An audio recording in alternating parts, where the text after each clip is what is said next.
Calendar for the day. The first bill on the calendar for the day is Senate File 4062. The clerk will report the bill.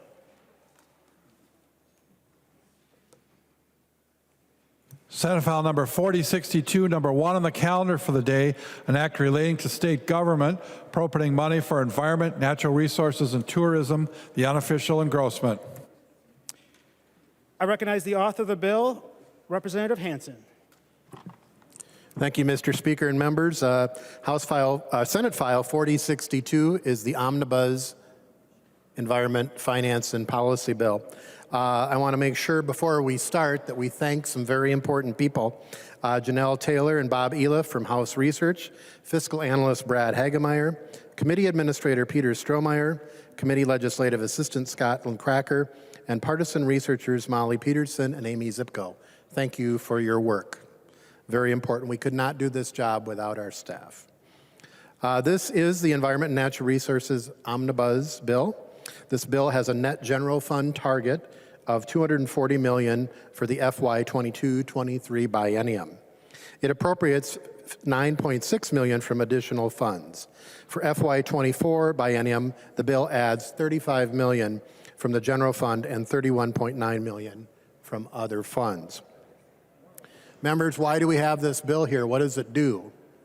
Well, it fixes past wrongs, rights past wrongs, some going back to 2003 and 2005. It repays the Metropolitan Landfill Contingency Action Act Trust with interest.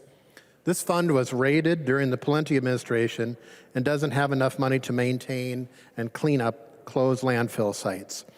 This is a Representative Richardson bill, and $29.055 million of one-time money are used to restore that fund, those fees that were paid by folks in the metro area for closed landfills. It rededicates the lottery in lieu tax to its intended purpose of funding our natural resources.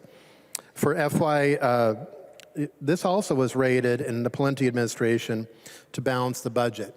So when this was established in the late 1990s, 97% of the lottery in lieu fund, the tax, went into environmental programming. In 03 and 05, it had a net effect of a cut down to about 72%. So we're restoring that funding in the tails, in ongoing funding, from the general fund back to those intended purposes. We're not changing where the money goes. We're just putting money back into that fund the way it was intended to the 97%. We make significant investments in conservation. $30 million for the Conservation Reserve Enhancement Program. This program brings in money from the federal government. Often in the past we've thought about the acre amount, but actually it is a dollar contract, and we can enhance Conservation Reserve Program. What that'll do is help out with wildlife, water quality, pollinators, and more importantly, climate change. Those long-term easements provide for carbon storage in the ground. And we have the soil and water districts who can put those projects in the ground and make them last. We also provide $10 million for a CRP state incentive. We have a number of provisions relating to CWD and other contaminants, so I am going to go to Representative Eklund to talk about our CWD investments. The representative from Couchiching, Representative Eklund. Thank you, Mr. Speaker and members. So here we are talking about chronic wasting disease again. But you know, we found a live, or I mean, it's dead, but it was in the wild herd in Itasca County. That's concerning. So this chronic wasting disease bill has several sections in it, several parts to it. Number one, we're prohibiting running at large. It allows a person during a legal authorized season to shoot a captive whitetail cervid that has escaped and not face any consequences, and the owner will have to pay for the test of that animal if in fact they do shoot one during the season. Provides fencing, redundant fencing. You know, last year, members, I got chastised on the House floor because it's blame the farmer. No, we're not blaming the farmer. We just want to work with the farmers to make sure that this is done right. I have no desire to shut down the service industry. It can provide valuable input to our economy around the state, but let's do it right. Let's make sure that we get things done right. Mandatory surveillance of chronic wasting disease and depopulation of the herd if it's found. That only makes sense.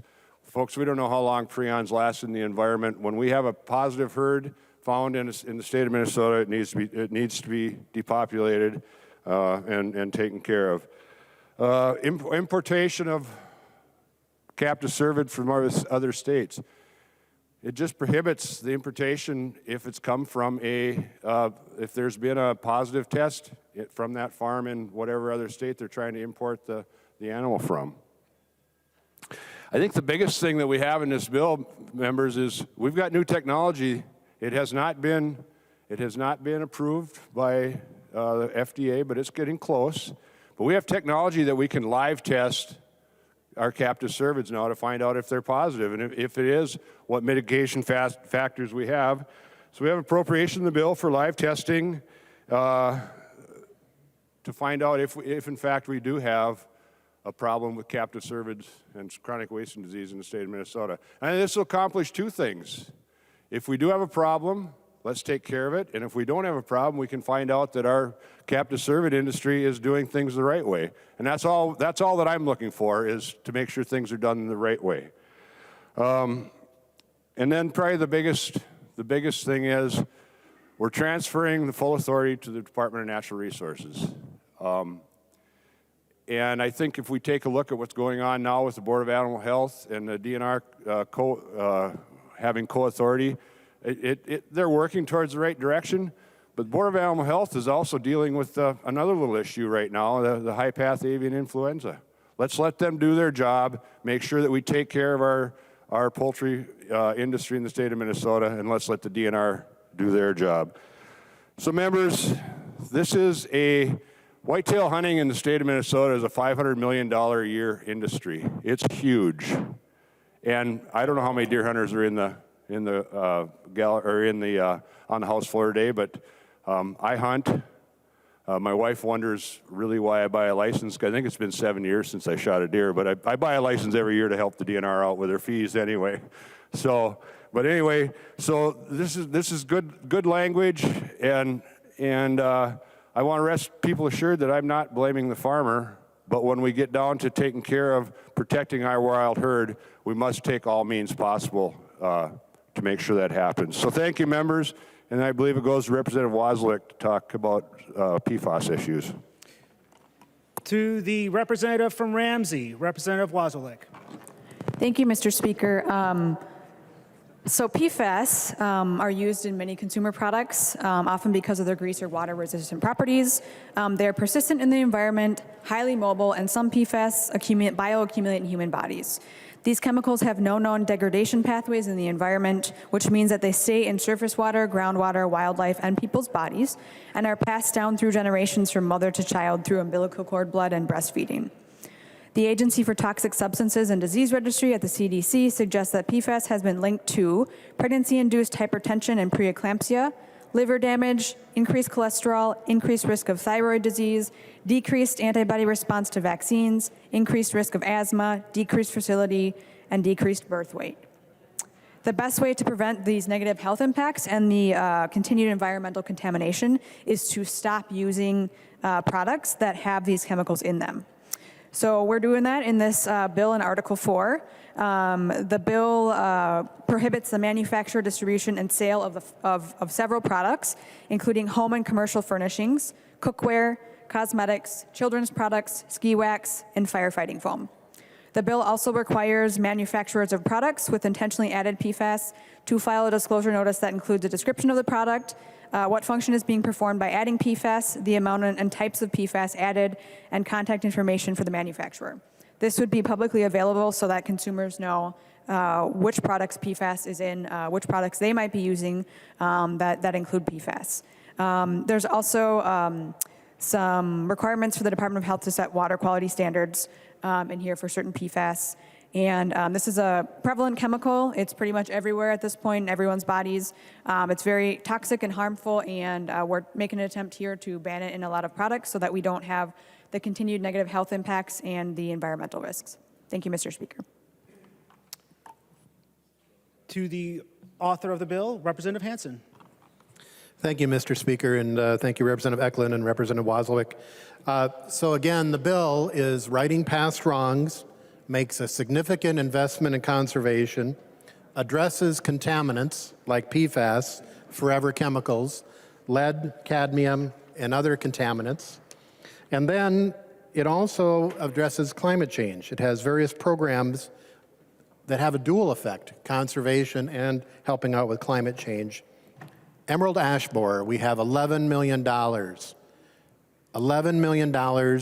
Those of you who've had in your communities emerald ash borer, and we've been talking about this, Representative Murphy, I think we've been talking about emerald ash borer since 2009. We have a significant investment in emerald ash borer. That's grants to communities, money for your cities to help address emerald ash borer. That means taking down trees and putting in new trees and putting in trees that are more diverse and more resilient. Pollinators. We have funding for the popular Lawns to Legumes program, probably the most popular environmental program created in the last 3 years. Over 1,600 Minnesota families on a waiting list to invest in changing their lawns from a traditional lawn to a pollinator lawn. For very little money, some of them only want technical assistance, but it takes money to provide that technical assistance. We have a multifamily composting pilot program, Representative Agbaje, a zero waste grant program, Representative Hollins, the Minnesota Outdoor Recreation Office, Representative Davney, tourism. As we come out of COVID, with one-time money, we provide over $10 million in grants to communities. So that's for your small town festivals, those are for events. That's to help promote tourism, to help jumpstart that economy as we come out of COVID. Tourism is a huge component of Minnesota, and having your community help promote those events in your communities, we have the dollars for that, $10 million in this bill. Boater education, Representative Cagle, safety education, feedlot financial assurance, and then a variety of policy provisions. There are agency funding projects throughout. You can read that in the bill. And I also want to highlight some of the smaller agencies. Often we don't talk about the Conservation Corps of Minnesota. We provide $500,000 to the Conservation Corps of Minnesota. Those are often when there is a weather event, it's the Conservation Corps that's on site right away. And those efforts of young people in the Conservation Corps have lifelong effects. I think Representative Acom used to be in the Conservation Corps a couple years ago. Metropolitan Council, we provide funding, again, for infrastructure, whether it's inflow infiltration or lead service lines. The Zoological Board, we provide some money to continue groundbreaking research at the Minnesota Zoo, and $500,000 for the Science Museum. Again, the Science Museum, a critical thing for education in Minnesota. We're investing in the Science Museum to help the next generation learn more about the environment. We also provide some money to the University of Minnesota for a soil health action plan. So with that, members, I will sit down and we can take some amendments. Yes, we will. There are amendments at the desk. The clerk will report the first amendment. Sundin moves to amend Senate File Number 4062, the unofficial engrossment. The amendment is coded A22-0450. To the member from Carlton, Representative Sundin. Thank you, Mr. Speaker and members. This amendment addresses an issue that was brought up by a contractor manufacturer in my district. that manufactures septic tanks.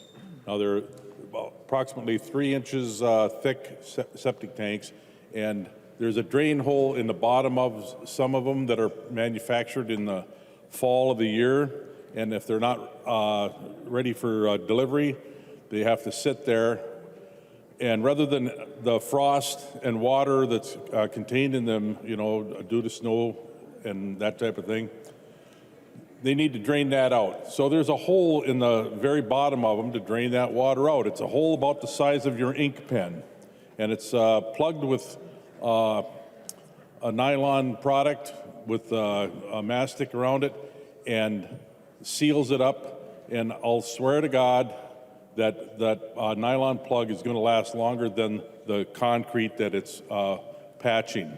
Now, this is a rare occasion, and I believe the MPCA should be on the ball and develop and cooperate with these contractors, develop a plan to actually certify this plug, rather than having to destroy the perfectly good septic tank that's ready for shipping. So I'm looking for support on this amendment. Thank you for your time. Discussion to the A14 Amendment. The representative from Dakota, Representative Hansen. Thank you, Mr. Speaker. And Representative Sundin, I would encourage a no vote on the Sundin amendment. I understand the importance of this in your district. However, the potential risk for this technology, it's not quite there yet in terms of whether it's ready for rapid deployment. So I would ask for a no vote, and I would encourage Representative Sundin to continue working with the Minnesota Pollution Control Agency. The representative from Crow Wing, Representative Heitzman. Thank you, Mr. Speaker. Would Representative Sundin yield to a question? He sure will. Representative Sundin. Oh, I'm sorry. Representative Heitzman, you got to ask the question first. Go ahead. Thank you, Mr. Speaker. We'll get this straight one way or the other. Representative Sundin, you know, you brought this forward in committee, and I thought it was a really interesting discussion. And you might have mentioned this, but I just want to try to recall, is there any other place in the country where this has been done, or is this something that's a groundbreaking technology that could be pioneered here in Minnesota? Maybe it's something that's already been tried. I'm trying to remember, and I just couldn't. Representative Sundin. Well, thank you for those observations, but this is very low tech. It's a plug that goes in a hole, okay? It was not designed or researched on a space station. It's a plug in a septic tank. It is that simple. Representative Heitzman. Yeah, thank you, Mr. Speaker. I needed a clarification after Representative Hansen's comment that this wasn't ready for prime time. I thought it sounded pretty basic. I'm not sure what the holdup is and why we would consider voting no. I would encourage the body to vote yes. It's simple, folks. It gets cold in Minnesota. These things are stored outside. Manufacturers put them together with the highest degree of care. But if a small amount of water is able to infiltrate that tank during storage and is not able to escape, it makes sense. A little hole would allow that out. So I'm totally confused as to how this couldn't be ready. This makes great sense, and I hope that members would vote yes. Representative Backer. Yeah, Mr. Speaker and members, one of the things I hear out in my neck of the woods is the high cost of septic tanks. I have a nephew who yesterday became a father for the first time, moved into a home in Representative Anderson's district, and they had to redo the septic tank because they can't use this type of common sense. This amendment's common sense, folks. This will help people, especially new homeowners, live within their means, because as we know, owning homes is extremely costly. So I thank you, Representative Sundin. This is a good amendment. Thank you. Further discussion. Representative Green.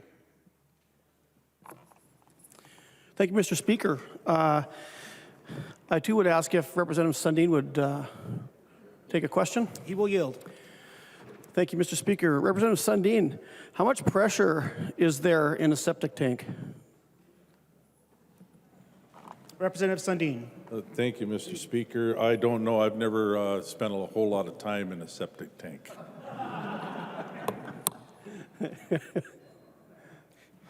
Representative Green. Thank you for that answer, I guess. I don't think that there's any. And so I'm wondering how these plugs would fall out. I think this is a good amendment. In fact, I think it's so good, I'm going to ask for a roll call. Roll call having been requested, there will be a roll call. Further discussion. Representative Erickson. Thank you, Mr. Speaker. And would the author yield, please?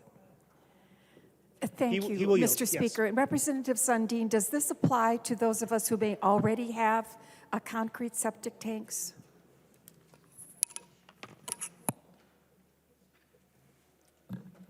Representative Sundin.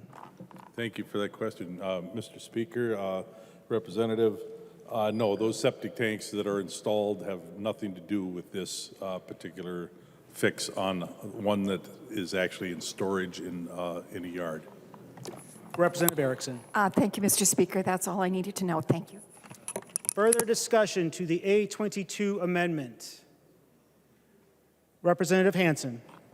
Thank you, Mr. Speaker. And again, I would ask for a no vote on this. The question is on the nylon, does it break down over time? So it's the issue over time. You could put this in, and we don't know the long-term effects. So is it, the author of the amendment talked about it being groundbreaking. What we're concerned about is it ground leaking? So I'd ask for a no vote on the amendment. To the author of the amendments, Representative Sundin. There are several, excuse me, thank you, Mr. Speaker, and just in the response, there are several components that are buried in the ground from time to time. My first job as a young lad, I was a grave digger, and I've seen some of the vaults that are used, and they're sealed up, and there's a lot of technology that goes in there to make certain those vaults that hold the human body that's full of chemicals, we know that, and plastic. The technology has existed for years to protect the environment from leakage, and this is a good measure. It's good business. You know, I know that people think there's overreach sometimes from the MPCA. They do a ton of good work, but this is absolutely frivolous to not take this amendment. The clerk will take the roll to the A22 amendment.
The clerk will call the names of the members that have not yet voted.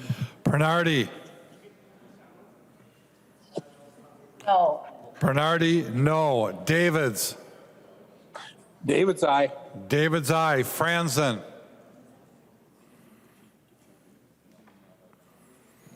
Franzen. Hamilton. Hamilton, aye. Hamilton, aye. Hansen, J. Hansen J, no. Hansen, J, no. Hausman. Houseman, no. Hausman, no. Mason. Mason, no. Mason, no. McDonald. McDonald, aye. New Brindley. New Brindley. Quam. Aye. Quam, aye. Thompson. Thompson, no. Thompson, no. Zhang Ti. Zhang Ti, no. Zhang Ti, no. Franzen. Franson, yes. Franzen, aye. New Brindley.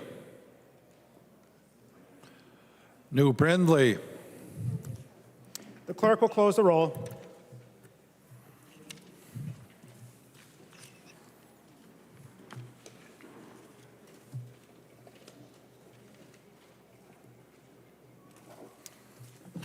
There being 63 ayes and 66 noes, the motion does not prevail and the amendment is not adopted. There's an amendment at the desk. The clerk will report the amendment. Eklund moves to amend Senate File Number 4062, the unofficial engrossment. The amendment is coded A6.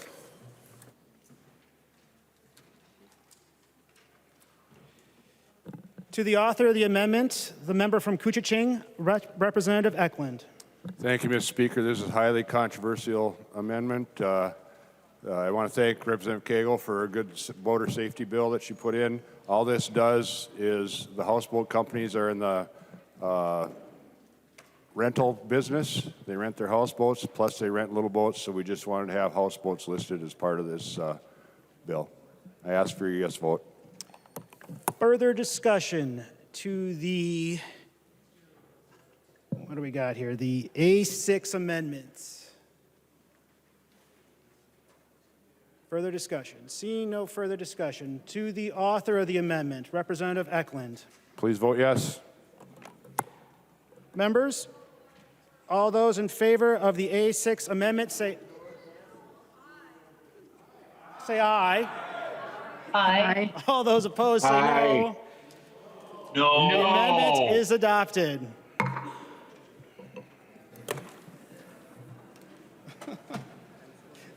There's an amendment at the desk. The clerk will report the amendment. IGO moves to amend Senate File Number 4062, the unofficial engrossment as amended. The amendment is coded A8. To the member from Itasca, Representative Igo, to your amendment. Thank you, Mr. Speaker. So this amendment today is to help one of my communities that I think all of us in this state hold a little dear. So everyone knows we have a state portrait. That portrait is the picture of Grace. And right now, the home of the portrait of Grace, Bovey, Minnesota, which is proudly in my district, is under threat from rising pit waters. So the Canisteo pit mine was, an old iron mine. It's part of actually the state's legacy mines now. It expands. It's quite a large lake now. It's over 1,300 acres with 26 miles of shoreline. And what's happening is the natural water level is rising. And as we've seen across the state here, especially these past few weeks, this wet, rainy spring has added to that. So right now, on average, the pit mine the lake is rising about 5 feet a year. And per DNR estimates, we're about 14 feet away from the pit to start naturally dewatering. Well, members, naturally dewatering means that the pit level would overflow and start destroying the cities of Bovey and Coleraine. So this amendment today is to move some money that's appropriated in the bill to the DNR so they can fund all the engineering they've done to save these two cities and these communities. The Canisteo pit is, first off, it's a beautiful lake now. It's what you want to see in reclamation. When I was younger, before the water levels got too high, it had boat accesses. People would fish it. Obviously, beautiful shoreline. In fact, as a kid, my parents would take me there, and because it's such a deep pit, 360 feet deep, you could pull up to one of the beaches and actually find fossils alongside the beach because it is just this natural, beautiful water clarity of 70, 80 feet deep. Again, goes to show how northeastern Minnesota is the cleanest waters in the state. But we have to do something today. This is the number one priority of my cities and my district. This is also the number one priority of my county in Itasca. I'm really hoping we can see this as a friendly amendment and add some funding to this bill to take care of this so we aren't seeing FEMA jackets in Itasca County when this tailings basin wall breaks because the water's rising. This is a legacy of the state. It is our duty to take care of this. I hope we can have your support today. Thank you. There is an amendment to the amendments. The clerk will report the amendments. Sandsted moves to amend the IGO amendment to Senate File number 4062, the unofficial engrossment as amended. The amendment to the amendment is coded A20. To the member from St. Louis, Representative Sandsted. Thank you, Mr. Speaker. What my amendment to the amendment does is it is only asking for $850,000, which is needed for operations and maintenance. Currently, the Canisteo pit is in the House bonding bill. This is a project that I've been working on since I've been elected to the House, 6 years. We finally look like we're going to get this across the finish line. $850,000 is not a bondable expense. It is a portion that is used, again, for operations and maintenance. We need both elm tree replacement from the Emerald Ash Borer, and we need the operations and maintenance. So my amendment to this amendment achieves both. Discussion. Representative Eklund. Well, thank you, Mr. Speaker, and I ask Representative Representative. That's my ego. Anyway, Representative Igo, if you'd yield to a couple questions.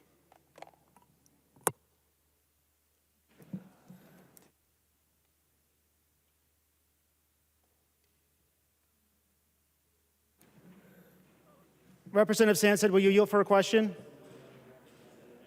I will, however, I think it was directed at Representative Igo. Apologies. Representative Igo.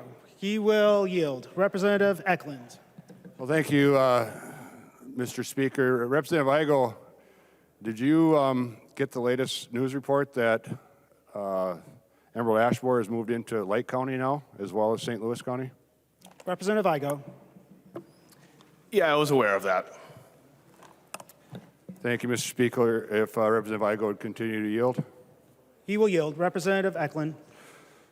Representative Igo, do we have a new facility that's proposed to be built in your district? Wood products facility? Representative Igo. Yes, we do. Thank you, Mr. Speaker. Well, that's interesting that you take away funding from the Emerald Ash Borer to fix this, and I know we need to fix this, but that's a significant amount. Representative Igo, would you yield to another question? He will yield. Representative Eklund. So, Representative Igo, how many acres of black ash are in Itasca County? Representative Igo. I'm sorry, can you repeat the question? Representative, Mr. Speaker. Representative Igo, how many acres of black ash are in Itasca County? Representative Igo. You know that number is always fluctuating. I don't know if I know the current number off the top of my head. Well, thank you, Mr. Speaker. Well, just to refresh your memory, Representative Igo, there's 140,000 plus acres in Itasca County. There's 112,000 plus acres in Coochin County. And there's 173,000 acres in St. Louis County. People probably wonder why I'm bringing up these numbers, but I retired from the forest products industry, and there was something called a species mix when you make your product. So I'm kind of surprised that, Representative Igo, you'd want to take money away from Emerald Ash Borer studies and regenerations when this new wood products plant that's going to be put in Cohasset eventually will probably use some of this ash as part of their species mix, because we have to figure out how to use live ash, Mr. Speaker, and if the ash dies because of Emerald Ash Borer, it will be worth nothing. So it just kind of surprised me that you have this amendment up when we have such an issue moving forward in the state of Minnesota. Thank you, Mr. Speaker. To the member from Dakota, Representative Hansen. Thank you, Mr. Speaker. And members, I'd encourage a yes vote on the Sandsted amendment.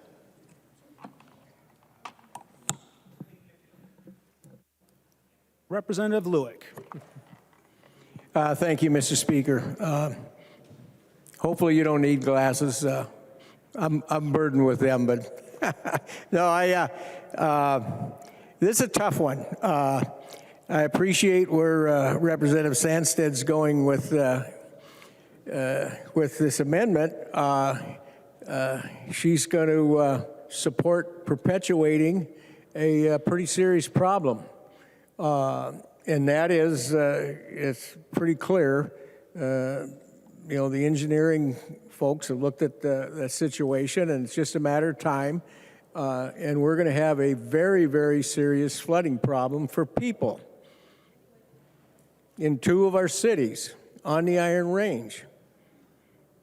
So I suspect that this amendment's going to go on, but I'd be awful careful about putting 2 cities on the Iron Range secondary to the ash problem. Yeah, we all agree it's a problem. So is Dutch elm. But let's remember here, folks, we got mayors, we got city council folks, we got residents there that don't need to be stuck with flood insurance and all the kind of problems that a flood can create. So, as again, I suspect this amendment's going to go on, but it's a Band-Aid. So we're going to perpetuate the problem instead of fixing the problem. We appreciate that emerald ash borer is working its way across the state of Minnesota. Well, this one's a lot closer.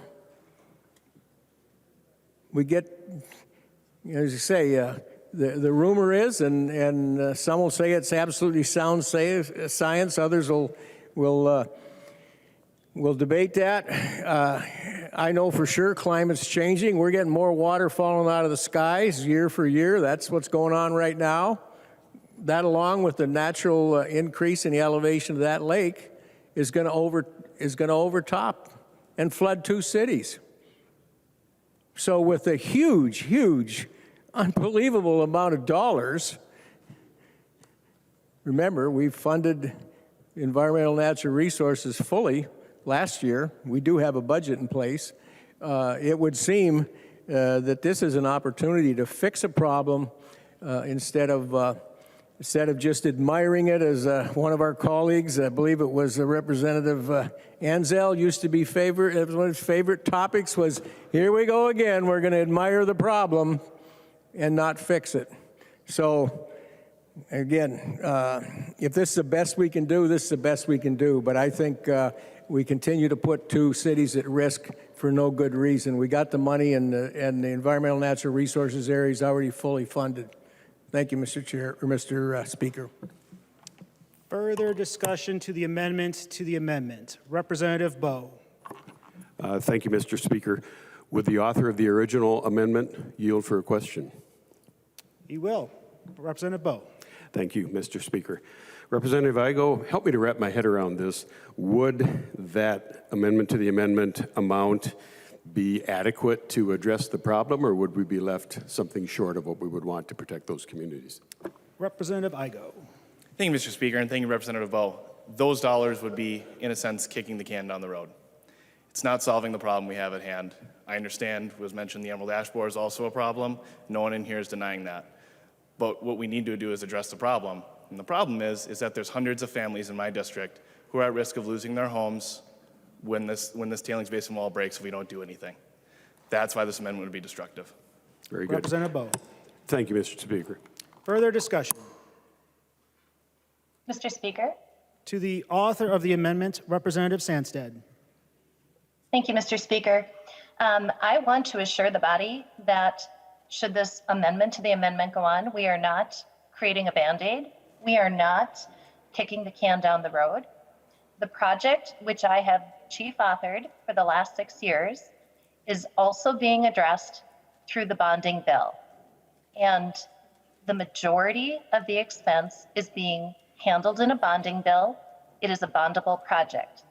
The last portion that we need to ensure the project is complete and taken care of into the future is the $850,000 that I am asking for in this amendment to the amendment.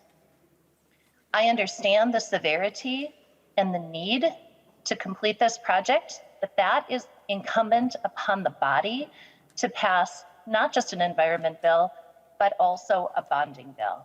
And that's for us to decide into the future. It is not admiring the problem. For 6 years, I have been doing anything but admire a problem. I have, even though it's not in my district, as a member of the majority party, I have taken the responsibility to ensure the safety and well-being of Minnesotans, whether they're my constituents or not. So I would hope that we could work together to get this done for the well-being of Minnesotans, for their safety, for a pending disaster, and also consider passing a bonding bill. So we're not admiring problems and we're not kicking a can down the road.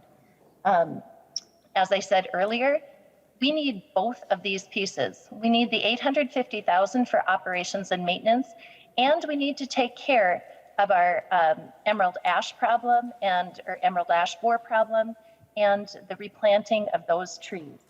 I do need to clarify that this appropriation is a one-time appropriation that will be used only for operations and maintenance for the next 40 years. I think it's 2063. Not 850,000 every single year, one-time appropriation.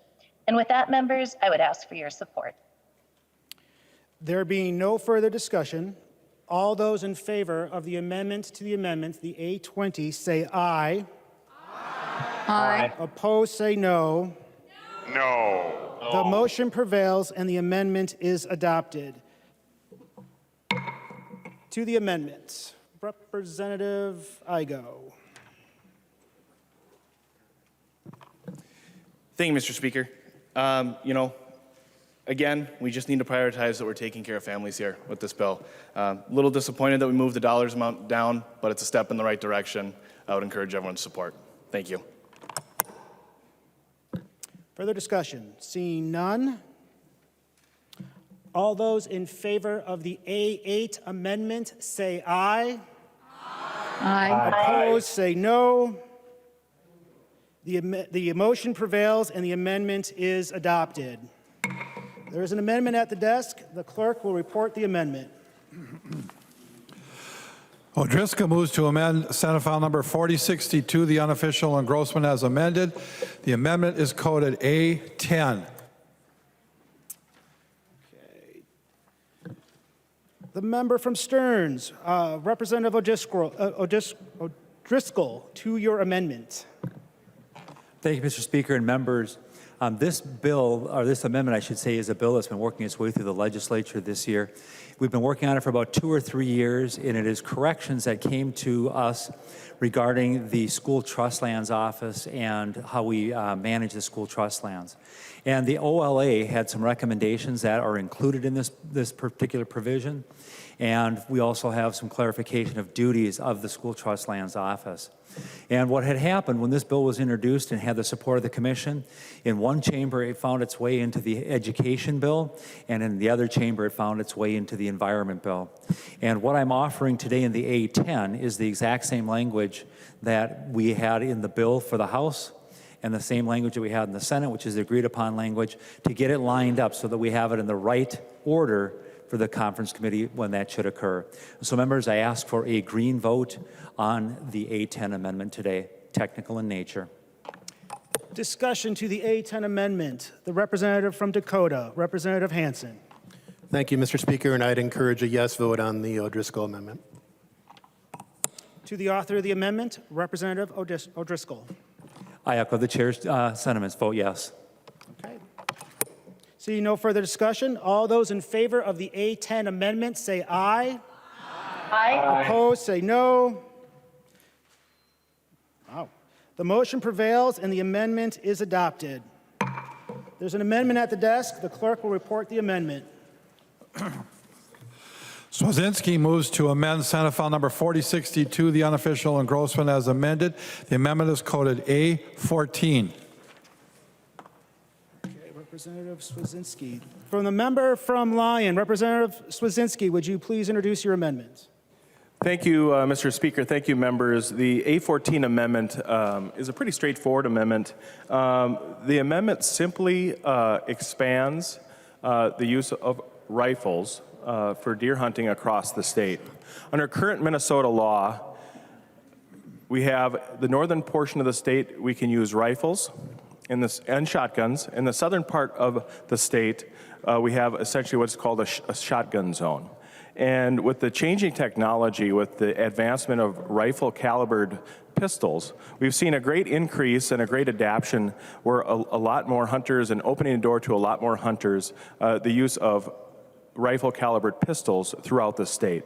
And this amendment would essentially just add a few inches of barrel to the guns that we use to harvest deer across the state.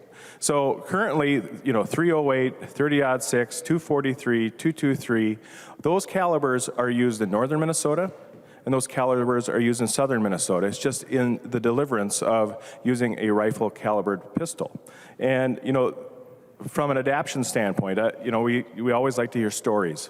And when my wife's been a lifetime hunter, has taken many deer in her years, had the opportunity to change to a rifle-calibered pistol, she did. And our children are looking to do the same thing because of the amount of kick. A 12 gauge and a 20 gauge. I'm sure if any of you has ever taken a deer or shot anything with a 20 gauge or 12 gauge, the opportunity for, getting your shoulder pounded is pretty high. But if you use a rifle-calibered pistol, it's a lot less kick, it's a lot more control, and we all know that rifles are more accurate than pistols. And so this has a safety, there's very little research. A lot of folks felt like, this was in place for safety reasons. The DNR did a lot of research and it wasn't. It was more for a deer management. And, other states have made this move in the past. Wisconsin, I think, believed that it got rid of their last shotgun zone approximately 7 years ago, and they've had no increase in damages. And most of the research points that shotguns, there's more injuries than rifles because of the type of hunting that's done and the rest. And so this amendment is very straightforward. It just simply strikes the area that carves out Minnesota, southern Minnesota, for shotgun zones and just allows folks to have the choice. And that's really what we want to do is, if you're a young lady like my daughter's getting into hunting, that they have the choice to either use a shotgun or a rifle, or adults as well. And so for that, I'd like to take any questions. This bill is also supported by the Minnesota Deer Hunters Association. They have passed it through their regulation. They want this to have their opportunity. A lot of this is growth when they're looking to try to grow the sport. And how do they get new young people into the sport? And they felt that from a guarantee that this will make a big difference to get young women and other folks into the sport as well. And also the gun groups support this as well, and the Minnesota DNR. So the conservation officers, this was moved forward through their policy bill, the governor's policy bill, and we really feel that this is just a straightforward amendment, and we'd appreciate your support. And I'm open to questions. Discussion to the A14 Amendment. To the member from Dakota, Representative Hansen. Thank you, Mr. Speaker, and thank you, Representative Swedzinski. I think we've had good discussions on this over the years. I'm going to recommend a no vote on the Swedzinski Amendment. I actually hunt in the South, and I've checked with folks who aren't usually connected, may not even be a member of an organization. I've talked to landowners, and it is a very mixed bag in terms of there's some people who really, really, really want this. There's some people who really, really, really don't want this. And so I think it'd be important. I know the other body has a portion on this. They actually excluded some areas. But I'm going to ask for a no vote now. We've talked about this for several years. I think we will continue to talk about that. But I would ask for a no vote on the Swedzinski Amendment. Further discussion to the A14. Sorry. Representative Nash. Thank you, Mr. Speaker. It's the member from Carver. Yep. Well, Mr. Chair, I actually hunt just down the road from where you are in the South. And I have talked to a number of people who are I'll scoot over here so we can see each other. I have talked to a number of people down there, and they anxiously look forward to being able to use a rifle. They find that it would be a lot better for the harvesting of animals. And, you know, so I hunt in a number of different states, many of whom have the same restriction that has been lifted. I hunt in Nebraska, which is much flatter than even down in Harmony, where you and I both hunt. No problems, as Representative Swedzinski had said, there have been none reported, and I think that this is a very good provision. I think that this increases, honestly, the number of younger hunters who are going to hunt, because putting a young kid on a 20 gauge even is somewhat abrupt on their shoulder, as Representative Swedzinski talked about. Beyond that, I think that this drives greater accuracy of your shot placement, and I think that this is a very good amendment. I think that this is well past due, in my opinion. So I encourage a yes vote on this. I think it's a very good thing. So thank you. To the member from Sherborne, Representative Novotny. Thank you, Mr. Speaker. Going to dig out, as you guys all enjoy, stories from work in the past.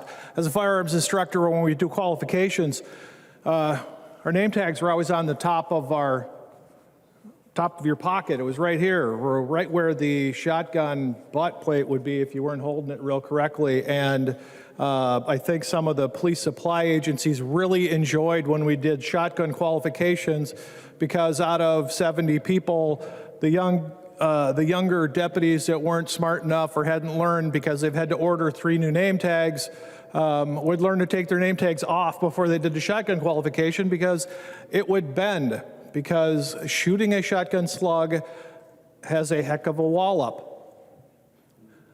As Representative Nash indicated, it'll lead to increased accuracy, because it'll lead to decreased flinching if we have people shooting rifles that do not have the wallop of shooting a 12-gauge slug. And the second thing, will the author of the amendment yield to a question? He will yield. Representative Novotny. Thank you, Mr. Speaker. Representative Swedzinski, I'm fairly familiar with the statutes. Can you just clarify for me, and I think you kind of hit it on it a little bit, but could you just clarify that under current statutes, I could take a Thompson centerfire handheld pistol and I could put a .308 cartridge in that, and that would be legal for hunting in southern Minnesota if it's in the Thompson centerfire pistol, which has a shorter barrel and doesn't have the added accuracy that you would get with hunting with a rifle.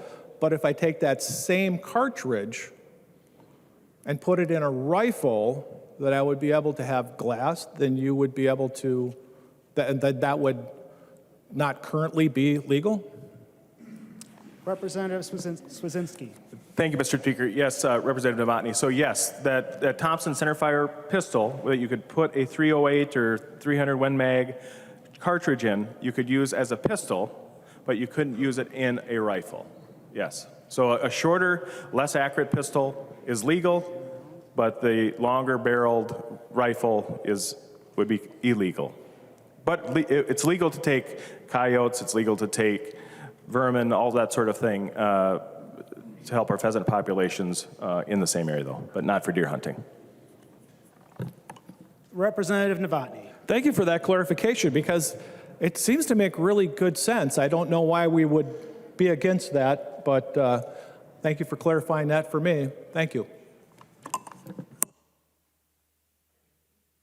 The representative from Olmsted, Representative Quam.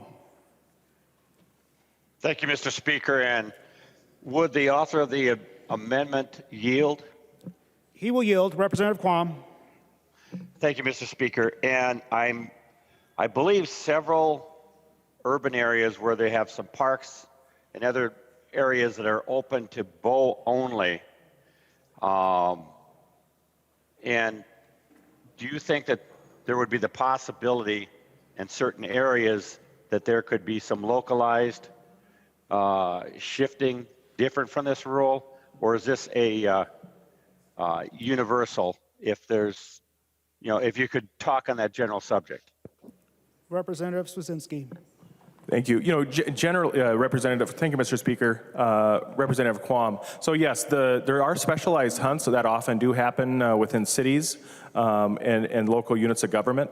And oftentimes those regulations are dictated by those units of government. So if you referred to City of Byron potentially having a bow hunt to kind of decrease the populations of urban deer hunting, or urban deer, you know, they regulate that. So this law would not overact that. So, you know, if the city wanted to pass a regulation to have a rifle hunt, they could. You know, sometimes cities do that where they bring in sharpshooters to use rifle to take out deer if there's an overpopulation and they can't get enough volunteers to do bow hunting. And some cities choose not to do open bow hunts. But in general, those local units of governments do have some control over what is used. So it would not overrule that. Representative Quam. Well, thank you, Mr. Speaker, and thank you, Representative. And I do recall that in my area down by Olmsted and Dodge County, there have been rifle hunts for CWD and other variations. I just wanted to make sure people were aware of that might be scared that this would affect some of those special hunts in urban areas, that it doesn't. Thank you. The representative from Anoka, Representative Riley. Thank you, Mr. Speaker. I'm going to take this a little bit of a different direction. One of the things that I appreciate about this body and our ability to have these conversations is we bring together people from all over the state of Minnesota, and we have subject matter experts in certain areas. And this happens to be an area where I am a subject matter expert. I've been a weapons instructor since I was 18 years old. I hold an expert infantryman's badge from the United States Army. I've been a permit to carry instructor for well over 17 years. I'm nationally rifle certified on shotgun, rifle, and pistol.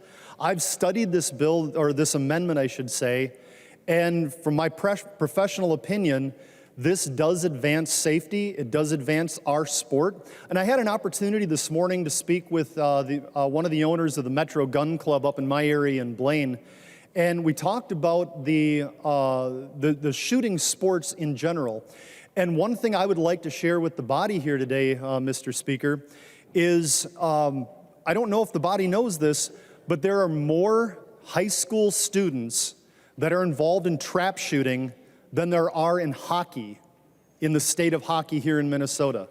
This is a great opportunity for us to expand expand this program, the ability for us to do it in a way that is proven to be safe across the state. And this looks like a very good amendment that will help the hunters here in Minnesota. I'm a yes on this, and I would encourage all the members of the House to look at it from the standpoint of what it's going to do. And if there are any questions before we do take a vote, I'd be more than happy to answer any questions. Thank you, Mr. Speaker. The representative from Wabasha, Representative Drazkowski.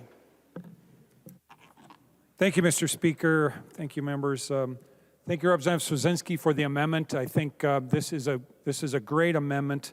Not only those for wanting the freedom as they are out hunting to be able to use a rifle or a shotgun or a pistol, but it just makes sense all the right way around from the research. Members, I sent you what I understand to be, because I began querying this subject several years ago, the only piece of research that we're aware of, that our crack house research staff is aware of in the country, about comparing exactly this issue from a safety perspective, the safety of rifles versus shotguns in deer hunting. And that happened in the state of Pennsylvania. I sent you the study. Essentially, that particular study said that under normal hunting conditions, the rifles are actually safer than shotguns. So I encourage you to read that study. That's very clear. Additionally, members, I grew up in the state of Wisconsin, and I've hunted in Wisconsin since I was 7 or 8. I began with a stick, of course. And when you're hunting with a group, of course, those of you that haven't hunted deer before, if you want to see a deer and you're hunting with a group, carry a stick. and you'll get in close contact right away. They come right for you. So I've been hunting in Wisconsin for a long time, including when it was only shotgun only in the state of Wisconsin, and then there were several adaptations for several parts of the state to allow rifles, and then in 2013, 9 years ago, they actually allowed rifles statewide in the state of Wisconsin. I'm going to read to you, I was on the Wisconsin DNR's website, and they have a chronology of all the changes in their deer hunting season that have occurred over time for the last 100 years or more. In 2013, this particular citation says, in 2013, rifles allowed for hunting statewide after research shows they pose no greater risk than shotguns, even in more populated counties. That's the first sentence in the Wisconsin DNR's document that they have on their website, looking at the chronology of hunting deer in the state of Wisconsin. So from a safety perspective, which I think the author of the amendment pointed out very clearly, is not the reason we have this prohibition in law, this restriction in law to begin with. It was for deer management, apparently. Back then, they wanted less deer to be harvested, so they implemented rules that restricted or made it harder to kill deer and be accurate with deer, with shooting deer, like the rifle offers us. It offers us the ability to be accurate. I would be interested in a study that looked at, because I have hunted with both and I hunt a lot, and I can tell you that the number of shots per deer with a shotgun, especially when you're hunting it as a group, is much greater than the number of shots taken with a rifle in order to kill that same deer. And that leads me to my next point, members. Those of you that are concerned about lead in the environment, a Sabot shotgun slug weighs 438 grains if it's 1 ounce, 438 grains of lead per shot.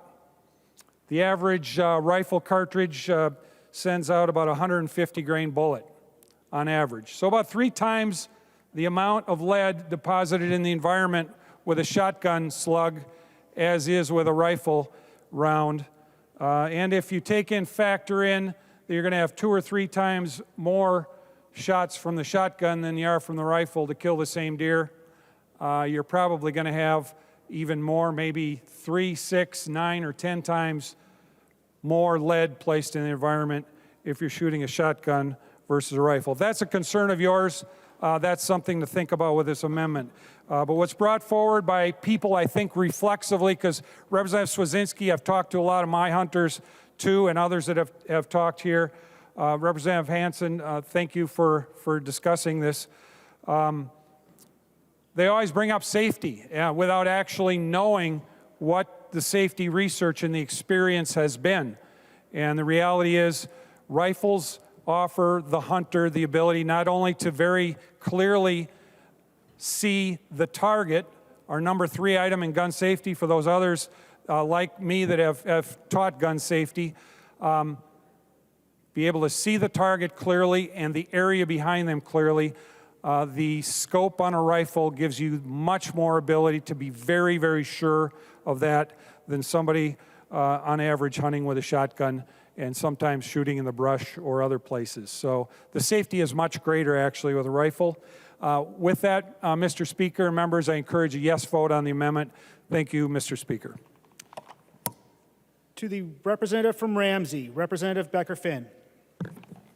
Thank you, Mr. Speaker. And if we're gonna talk about subject matter experts, I would remind folks that maybe you aren't the subject matter expert on what women who hunt want the regulations to be. And one thing I do want to point out, I think this is an issue that's been debated for a long time. I think there are good points on both sides, but I think when we're talking about changing hunting regulations, if we don't know that it's going to make us safer, we should pause and think about that. And as long as we are talking about firearms, I do want to mention, and I think this is a thing that I've not don't quite have the subject matter expertise as Representative Raleigh, but I am a DNR certified firearm safety instructor, have grown up around guns and own both rifles and shotguns. And one thing I did, I actually read an article today that the rate of firearm-related deaths of all types, including suicide, homicide, and unintentional, among youth ages 1 to 19 increased nearly 30% from 2019 to 2020. And so cannot pass up this moment to remind folks about safe storage and doing the things that we need to do to keep people safe.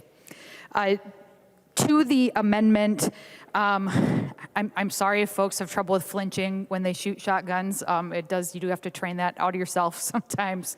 But I think, given especially I think the broad nature of this language, it isn't just simply saying, yes, you can use shotgun or you can use a rifle in the shotgun zone. It's all legal firearms may be used statewide. So it's actually changing more than what's going on in the southern part of the state. It could potentially have impacts that are larger than that. And so I think the safest thing to do and probably the smartest thing to do at this point is to vote this down, and I hope members will do that. Thank you. To the member from Wright, Representative McDonald. Mr. Speaker, thank you. Say just a couple of things to consider as far as safety. There's no evidence whatsoever to indicate that it's not safer if Representative Swazinski's amendment gets passed. So that's just silly to even suggest such a thing. We have to look at our neighboring states, and safety is not an issue with rifle hunting. But three things to consider, and I'll be brief. The DNR a couple of years ago came out with a report saying that youth hunting and youth outdoor activities of all kinds is down. So if you want to propagate and lift up the youth and give them more opportunity to become hunters and to learn the beautiful family traditions of hunting, then this bill, this amendment, would actually help advance that, especially in the South, in the Southern. The other thing to consider is that for wounded deer, there is less wounded deer with a shotgun, with a rifle, a good 30-30. I've hunted both in the South and the North, and I'm more accurate with a 30-30 than you are in a shotgun. So for those who are considering a no vote because you think it's not safe, that simply is not the case. So put that in your bank. That's false. And it's better for the environment. It's better for the deer because you're more accurate. And it's better for the youth who we want to make sure that continue the beautiful tradition of hunting in the state of Minnesota. Wouldn't you agree, Mr. Chair? To the representative from Carver, Representative Nash. Thanks, Mr. Speaker. And Representative Becker-Finn, I have 3 daughters and a wife, all of whom I've taught how to hunt, and both with a centerfire rifle and a shotgun. And I'm not trying to be controversial here, but each of them have said, Dad or Jim, they prefer to pull the trigger on a rifle. They are just more comfortable. And I agree that you can teach to work a flinch out. I've helped many people work flinches out after they were taught by a bad instructor. But the three daughters and my wife have all said they would rather pull the trigger on a centerfire rifle. And it's just fact. In my house, that's what they have said. I've taught other women how to shoot. And they have all said, you know what, if I have my choice, I'd rather have a centerfire rifle. And it's just the way it is. This is about, we shouldn't cloud this issue with false safety narratives and trying to talk that out of existence. Because again, for those that are certified safety instructors and hunters instructors, what is it you teach them? The first rule is know what you're shooting at and take a responsible shot. So conflating that this is unsafe is, I think, an inaccurate argument. This is a good amendment. Other states, I lived in Nebraska, still hunt in Nebraska, way flatter. They allow modern rifles, and in an area where I lived, I could be in my vehicle, leaving work, 25 minutes later, I'm in my deer stand. So we're still around a populated area. Nobody had concerns. There were no reported injuries. There were no reported deaths. This is an issue that you are trying to make out of something that doesn't actually live up to what it is you're saying. Thank you. To the representative from Carlton, Representative Sundin. I'm going to tell you a little story. Thank you, Mr. Speaker. I'm going to tell you a little story about a kid, young teenager. His name was Sylvester. And he and his buddy used to love going out hunting together. And, you know, kids are going to be kids, or young people are going to be young people. You know, a male, I understand, isn't completely intellectually mature until they're about 25. So I'm getting close to that myself. So that said, they were out hunting one day, and I don't know if it was something impulsive, something reckless, but that's what young people do. We're all guilty of it. Sooner or later, as a kid growing up, you're going to do something impulsive, you're going to do something reckless. And Sylvester shot his best friend. And there they were, out in the field, there with his dead friend laying on the ground. Okay? It's not the gun's fault. It was Sylvester's fault. He did something impulsive, something reckless. I don't know which it was, but I never got to meet Sylvester. Or his friend, for that matter, but the family still is haunted by the fact that Sylvester shot his friend. And my wife talks about it quite a little bit. Sylvester was her father.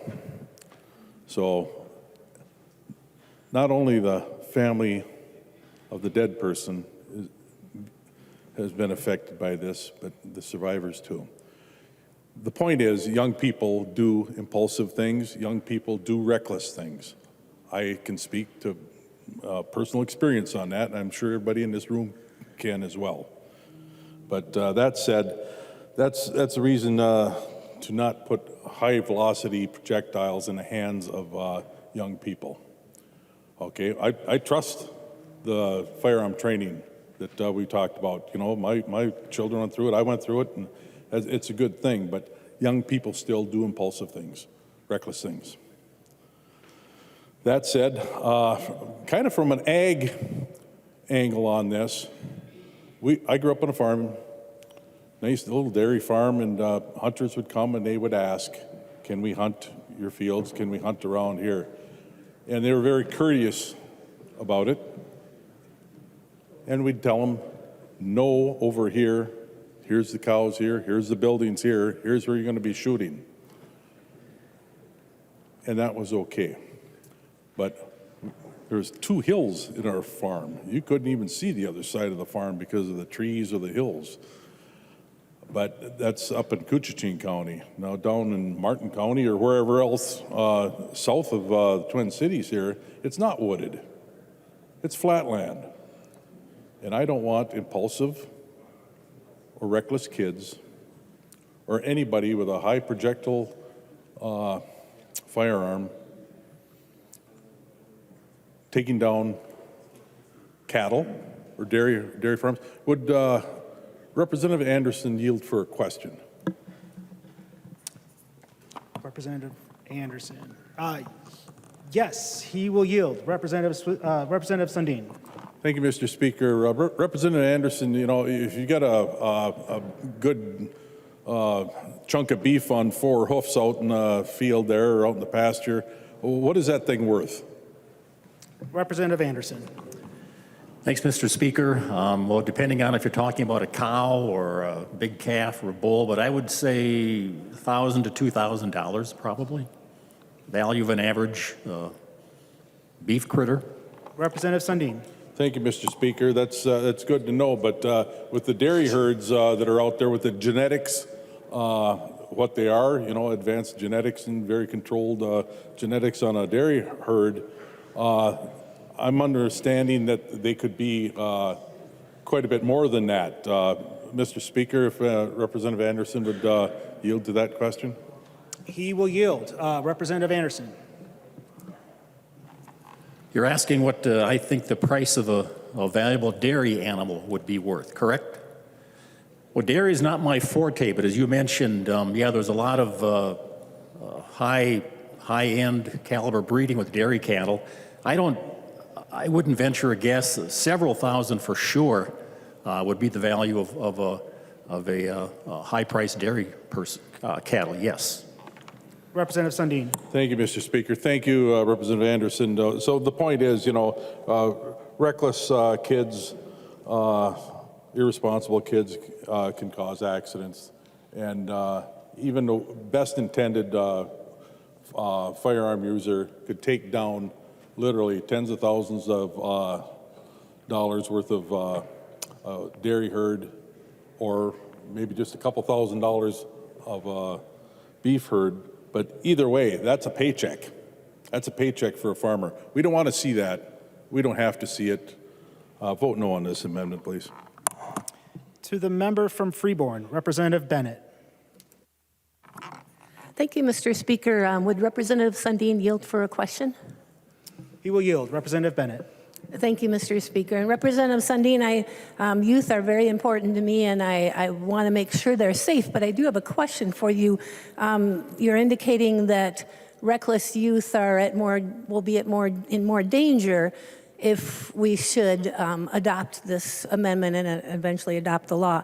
So can you please cite the research that shows in the states that already have, hunters have the ability to use these types of weapons and so on, what research would show that youth are at more danger or have died more or been wounded more in those states versus Minnesota here? Representative Sundin.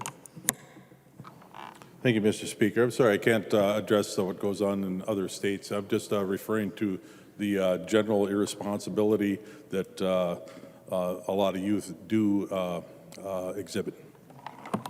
Representative Bennett. Thank you, Mr. Speaker. And Representative Sundin, thank you, but I think data is important. And there is no data that supports that there's any danger, any more danger in opening up Minnesota compared to these other states. It simply is not there. And I have researched it because I was concerned initially with the safety issues of this particular amendment. But after studying it, the research simply supports that it's safe and it's okay. And youth are not at danger. And I agree, youth are reckless and so on. But the data does not support what you said. So as much as that pulls on the heartstrings, Mr. Speaker, I believe we need to look at research here. And the research does not support that. And I do support this amendment. So thank you, Representative Swedzinski, for bringing it up.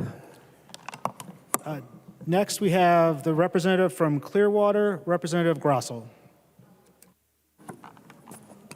Thank you, Mr. Speaker. And members, listening to some of this, I'm going, you're not giving the sportsmen and women of this state any credit. You're not giving them any credit at all by limiting them to just using shotguns. And Representative Sundin, that's a tragic story. That's a tragic story, but whether a shotgun or a rifle, the results would have been just as horrific. And recklessness is recklessness, and that's where we should be teaching our youth how to safely handle and use a firearm. Not making a mystery to them. Don't do that to them, because that's when people get hurt, is when they don't know something, know anything about these types of subjects. But to help them to learn and to keep them safe from the elementary school on up. Teach them. I grew up in a hunting family, military family, law enforcement environment. My kids grew up that way too. And I taught them. I taught them the proper usage of firearms. Not to mess around, not to play any games, not to be careless with them. But the first thing I taught them was safety. In every hunting family that I've ever been around, at least in my area, in my group, no matter what environment you're hunting in, safety is always first. That's what the sportsmen and women do. Safety is always first. Now, I hunt on just as flat a land as anybody in the state. Hundreds of yards of wide open space. So you check the areas, you check the surroundings, and you place your stands, your deer stands, in an area that is safe so that you can fire. You have your lanes of fire. Where not to shoot, where you can shoot safely. That's what sportsmen and women do.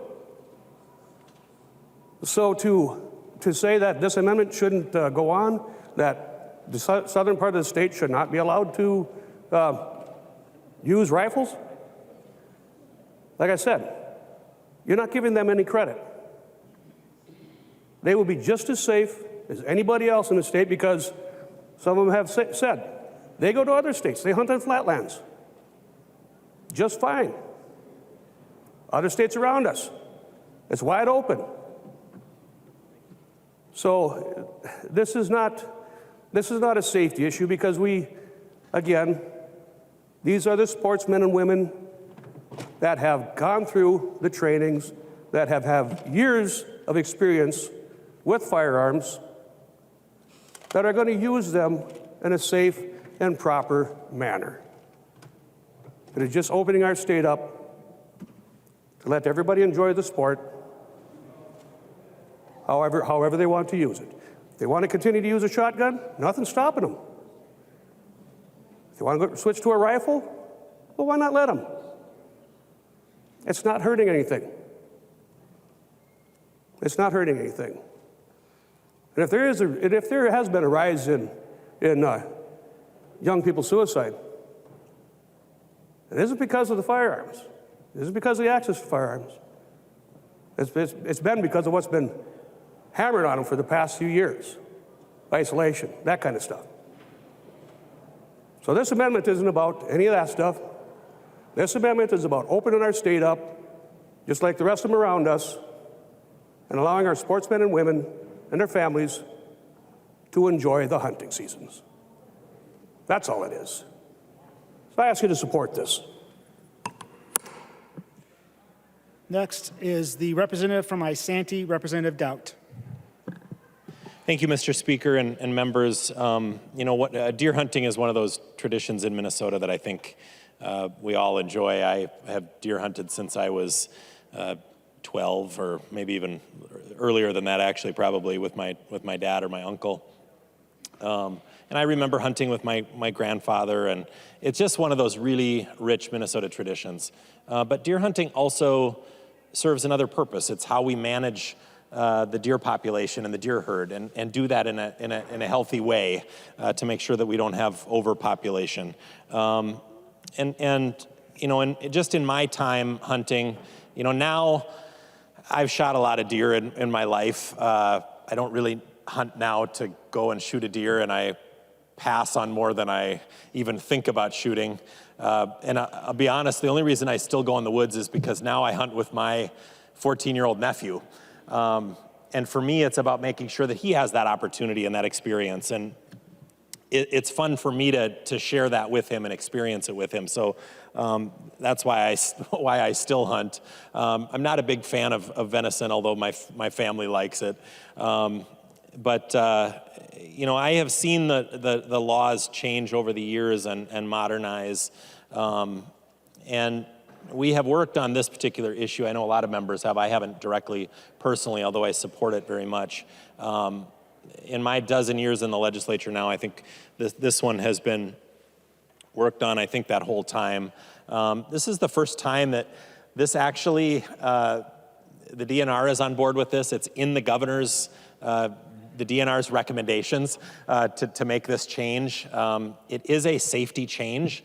I know that people that aren't familiar with hunting and aren't familiar with firearms sometimes see them as scary, and I understand that. I get how things that are unfamiliar sometimes are, but literally the data is clear, and the data shows that hunting with a rifle is safer. It not only is safer for the individuals and the environment around the hunter, it's also safer for the animals. You get a better opportunity for a cleaner kill with less opportunity to injure an animal and have that animal run off and not be found or something like that. So it's a much more humane way to do this. It's a much safer way. And I want to just impress on everybody too, these calibers can already be used. This bill doesn't allow you to use any calibers that can't currently be used. It's just a matter of what the gun looks like. You can put these same cartridges, these same bullets, into a gun that's called a pistol, which has a shorter barrel, and hunt with them legally in all of the state right now. This literally is just modernizing our hunting regulations to allow them to be used actually in a gun that makes them safer. So this really is a safety issue, but if you're against this, you're actually keeping us in a system and regulations that are actually less safe. And I hunt in an area of the state that is a shotgun zone, where we use shotgun. I currently hunt with a 12 gauge, always a slug. I remember when I was a kid and they outlawed the buckshot, where it actually had multiple projectiles in the same shell. That was a modernization of our regulations, right? Getting rid of that. For most of my life, you couldn't hunt with a .223 or a .556 caliber because that was considered to be too small of a caliber. Well, we've modernized our regulations, and they realized that that is a perfectly acceptable and very safe caliber to hunt with. So I appreciate there is concern about this. I assure you that those of us who hunt and have hunted for years have studied and looked into this, and we know that it is safer to hunt with a rifle in every aspect. Can an accident still happen? It most certainly can. But that's why we train our youth, and through this tradition that we have in the state of Minnesota, that not only is a rich tradition that's passed down in our families and shared amongst our families, but it is how we manage the deer population here in the state of Minnesota. So I would encourage folks to just not think that this is a political thing. It most certainly is not. This governor and his DNR, his current DNR, are supporting this. It is in their recommended proposals that they wanted passed this year. It's in their proposal. The DNR, Governor Walz, this DNR, his DNR commissioner, they support this, right? This is not an issue where people are going to be less safe because they're hunting with a rifle. I assure you, they will be more safe. The data is absolutely clear on that. So please don't get wrapped up into that this might be a political thing or it's a gun thing. It is a safety thing, but I assure you it is safer, and you don't have to look far to find the results of that. Wisconsin modernized their laws, I think it was 7 years ago. That's what I was told. I know that they did it within the last 10 years. I think it was 7 years ago. It worked there. It has been safe. And as I said, it's actually safer. So let's not stop ourselves from doing something that is smart and is safe and really is what sportsmen who know about this sport and participate in it and have done so for a long time, let's listen to them and follow them. This is what they want.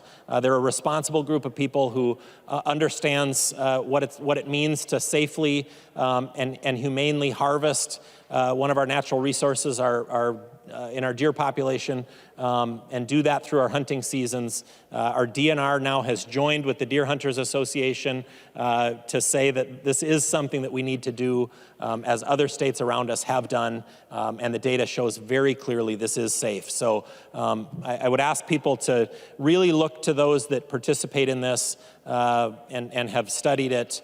Let's listen to the DNR. Let's listen to this governor's administration, our DNR commissioner, and this DNR who are recommending this policy. It's long overdue, and I think it's time that we modernize our hunting laws to make them more safer for folks here in Minnesota. So I would encourage a yes vote. Thank you. Okay, further discussion to the A14 amendment. To the author of the amendment, Representative Swedzinski. Thank you, and thank you, members. Thank you all for your comments. The detractors to the amendment that cite youth and I think when it comes to familiarization with your tools, and if you're out shooting cattle, that's illegal. If you're doing things that are irresponsible with firearms, that's stupid. So to conflate that and say that, well, if we allow this, folks here in the legislature, you literally can hunt almost everything else in southern Minnesota right now with a rifle. I think you can use, I believe, maybe I'm wrong, I think you can use a .22 for hunting pheasants, if I'm correct. Representative Hansen, am I correct in that? I believe you can. So, no, I was just looking. So, you know, folks, this doesn't have to be a big partisan thing. I think this is just some common sense. Let's modernize our laws. Let's allow people to have the choice. Let's let young people have the opportunity not to have a shotgun kick. I mean, if I've heard anything from folks when I have a lot of folks that come out, we shoot trap and we do whatever out on the farm, church groups and whatever. And one of the biggest fears a lot of the folks have is the kick. And I can't say more than saying allow some folks to make the decision. And that's all we're doing. I had landowners come up to me and say, Chris, why are you doing this? I don't want people to hunt with rifle on my farm. And I said, you have the ability to tell folks not to do that on your land. Oh, okay, no problem. And so just vote yes. And Mr. Speaker, I would like a roll call. Thank you. Roll call being requested. Seeing 15 hands, there will be a roll call. Seeing no further discussion, the clerk will take the roll.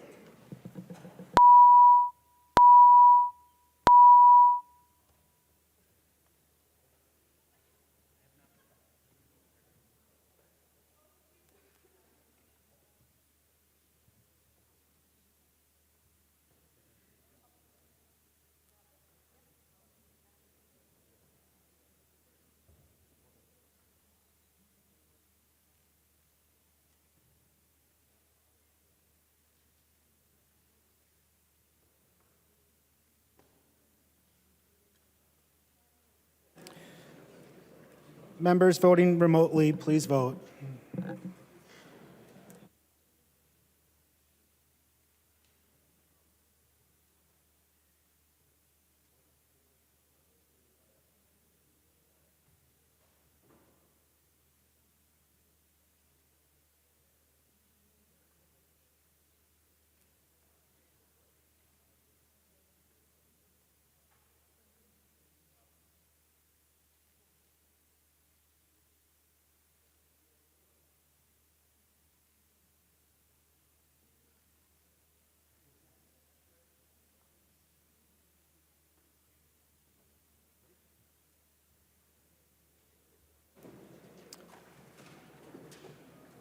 Will the clerk please call the names of the members that have not voted yet?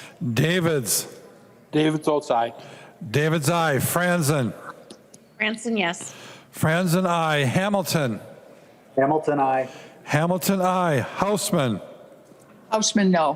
Hausman, no. Mason. Mason, no. Mason, no. O'Neill. O'Neill.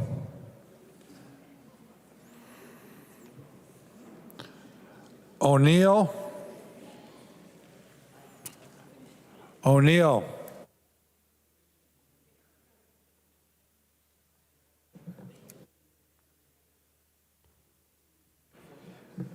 The clerk will close the roll.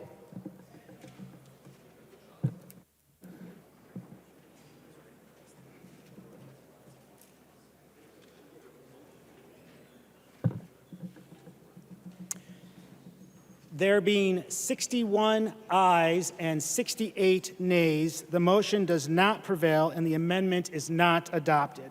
There's an amendment at the desk. The clerk will report the amendment. Heinzman moves to amend Senate File Number 4062, the unofficial engrossment as amended. The amendment is coded A5. To the member from Crow Wing, Representative Heinzman, to your amendment. Thank you, Mr. Speaker. This amendment was brought to me over the course of trying to answer some questions, actually, as to how MPCA handles required testing for PFAS.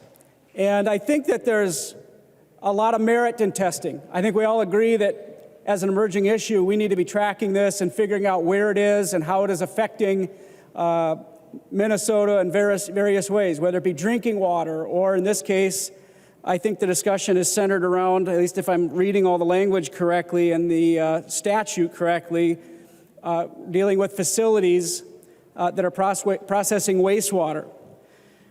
This amendment prohibits the MPCA from forcing facilities to monitor PFAS unless it can be done at no cost to the community that it's affecting, the facility that it's affecting.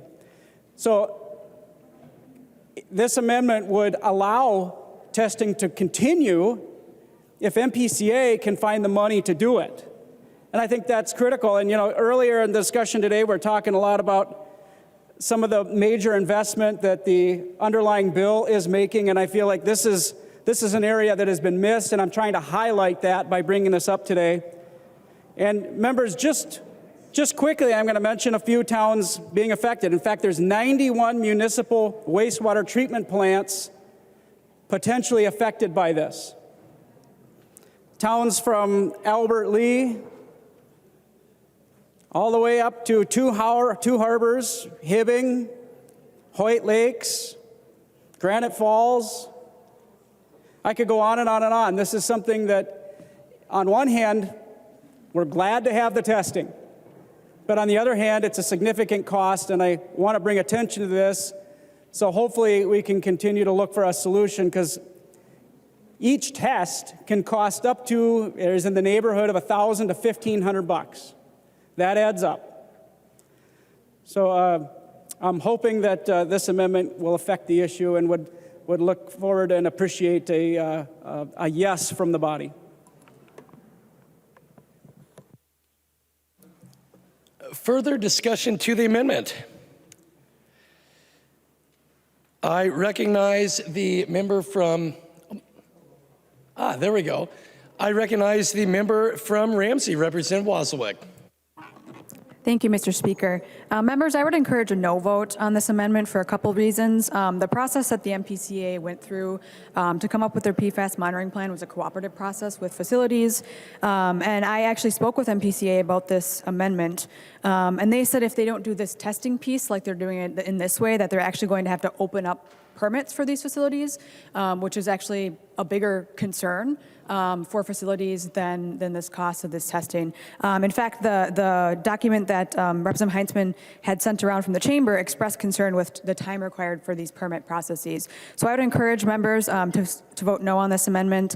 The MPCA there is some funding in our bill to help with that, but this is a cooperative process with the MPCA and the facilities, and I think both parties need to be putting some funding into this. Thank you. Further discussion to the amendment. I recognize the member from Carver, Representative Bowe. Thank you, Mr. Speaker. As a county program manager who has budgets on my fingertips all the time, and as a former city council member, I can tell you that a lot of local government entities who are operating these wastewater treatment facilities just don't have extra money available. And would the author of the amendment yield for a question? He will yield, Representative Bowe. Thank you, Mr. Speaker. Representative Heinzman, did I hear you say up to $1,500 per test? I recognize the member from Crow Wing, Representative Heinzman. Thank you, Mr. Speaker. And Representative Bowe, thank you for the question. And yeah, $1,500 per test potentially, with some facilities looking at annually tests in the neighborhood of $5,000 to $10,000 a year, which may not sound like much on the surface, but it adds up. And it's something that absolutely makes a difference. So that's the issue I'm trying to highlight. Thank you for the question again. Representative Bowe. Thank you, Mr. Speaker. So I think we would all agree that testing is necessary and gathering this data is important. PFAS is a big thing, and so we want to get wrap our heads around how big this problem is. But we need to make sure that we are providing the funding for these local government entities so that we're not putting them in a tough spot where they're having to cut back on other projects, local road project improvement projects, et cetera. So I recommend a yes vote for this amendment so we can make sure that the testing still occurs, but that we are making sure these local entities are made whole. Thank you. Further discussion to the amendment. I recognize the author of the amendment, the member from Crow Wing, Representative Hansen. Thank you, Mr. Speaker. Yeah, thank you. I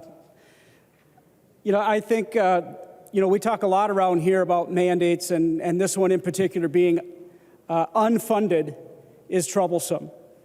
And I want to thank Representative Wozlowick for bringing up the fact, or at least the notion that this is cooperative. And it is a fact that if a county is struggling with this, and finding funding may be a part of that difficulty, they're going to be opening up permits. That's code, folks, for we're going to come in, and you could be potentially looking at fines. You could be looking at losing your permit if you don't comply with what is well-intentioned but is causing a difficulty for these small facilities around the state. So that's unfortunately somewhat typical, more and more coming from MPCA. Would you volunteer to be a part of this? Is how some of the organizations, some of the facilities, I should say, are being propositioned.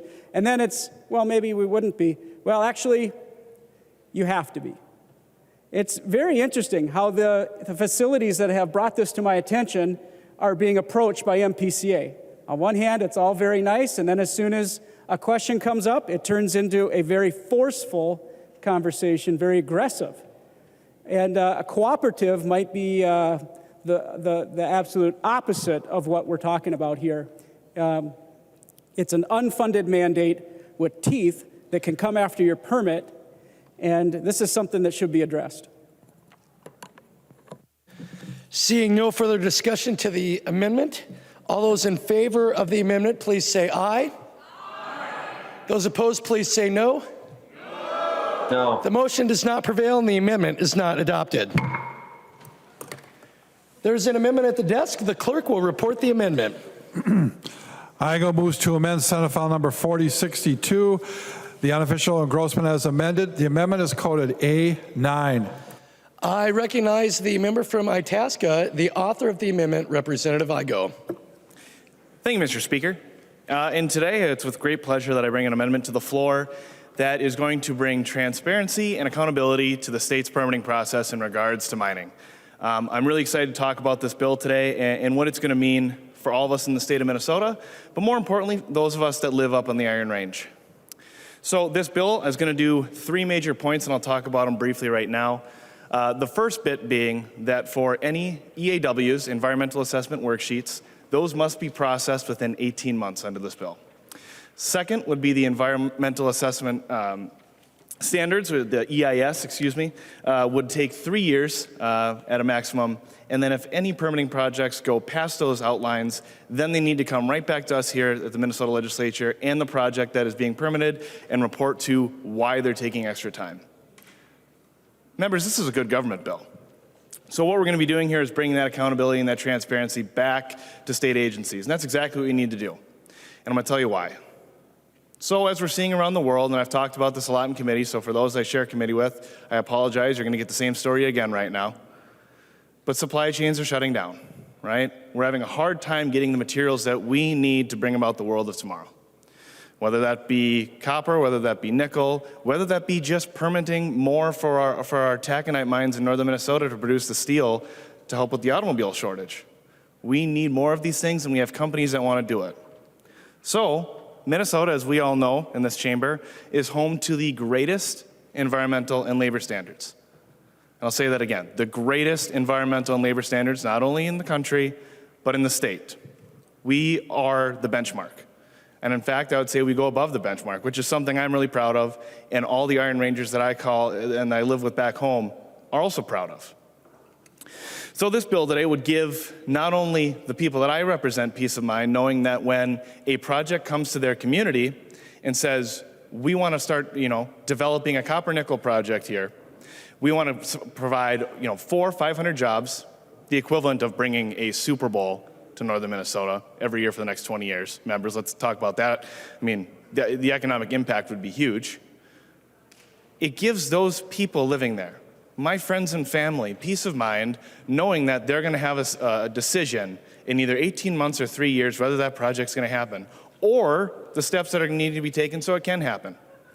I want to remind members the permitting process exists not to keep business from this state, but to help it be done the right way and the best way, and that is the way that I want it. That's the way everyone in northeastern Minnesota and the Iron Range wants it, and that's how we all want it here. So the fact of the matter is we can't deny this anymore. It's time that we start taking measures to get these things happening because we cannot wait any longer. Look up the London Metal Exchange. A few weeks ago, it crashed because the demand for nickel spiked so high that if they didn't shut the market down, the whole metals market in our world would have collapsed. That is the nickel required to build every electric car, every computer, every cell phone, every battery. We need it. We need the copper from everything to wire our homes to build a wind turbine and a solar panel. We need it. And the fact of the matter is we are lucky, we are blessed to have it right here in northern Minnesota. You know, the second largest deposit of copper, 90% of our nation's reserves exist right here in Minnesota. We have the rules on the books to make sure it's done right, and we have the people that know how to do it best. 140 years of mining has occurred in Minnesota without environmental destruction. I was just talking about the Canisteo project, an hour or so ago, and what's going on up there. That's some of the cleanest water in the state, members. Like I said, 50, 60-foot water clarity, the best. Maybe some of that mitigation process should be to bring the water down here to the metro. Maybe that would help a little bit down here with water clarity. But this is something good we can do today, and we can add to this environment bill. It holds our state agencies accountable, and it keeps we the people empowered to know what's going on in our government. Let's help unleash northern Minnesota. Let's bring good business partners here. Let's get these materials and critical minerals out of the ground, start manufacturing the world of tomorrow, and have Minnesota be the leader that does it. And with that, Mr. Speaker, I would request a roll call. Representative Igo requests a roll call vote, seeing 15 hands, so there will be a roll call vote. Representative Igo. Thank you, Mr. Speaker. I would just encourage everyone to vote green on this great amendment. Thank you. Representative Herr, for what purpose do you rise? Mr. Speaker, I rise for a point of order. Advice? State your point of order. Under Rule 3.21A, motions and propositions must be germane. There is no reference to Chapter 93, which is mineral lands and mining, in this bill. Therefore, I ask that you find my point of order well taken.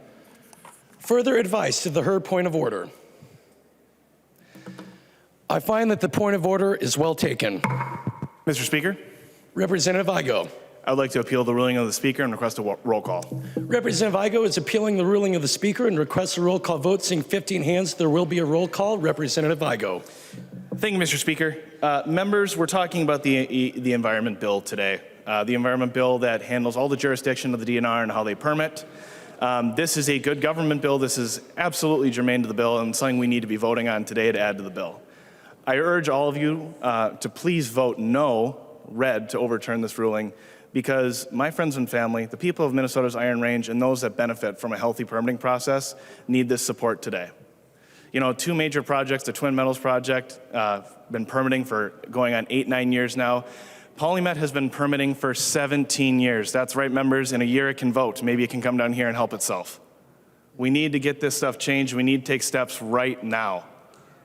This is applicable to the bill. I request you to overturn the rule of the Speaker. Vote red. I look forward to your support. Further discussion? Seeing no further discussion, the clerk will take the roll. Yes, I will remind the body that the question before us is, shall the decision of the Speaker stand as the judgment of the House? A yes or green vote supports the ruling of the Speaker, a no or red vote goes against the ruling of the Speaker. Seeing no further discussion, the clerk will take the roll.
I'm ready. Would the clerk please call the names of members who have not yet voted? Davids. David's aye. David's aye. Franzen. Did I do that wrong? Branson, no. Franzen, no. Hamilton. Hamilton, no. Hamilton, no. Hausman. Hausman, aye. Hausman, aye. Mason. Mason, aye. Mason, aye. The clerk will close the roll. David's changes from aye to no. David's changes from aye to no.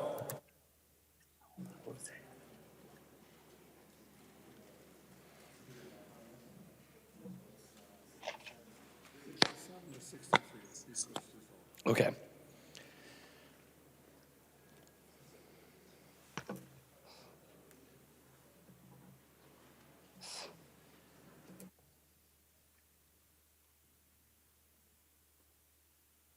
There being 67 ayes and 63 nays, it is the judgment of the House that the decision of the Speaker shall stand.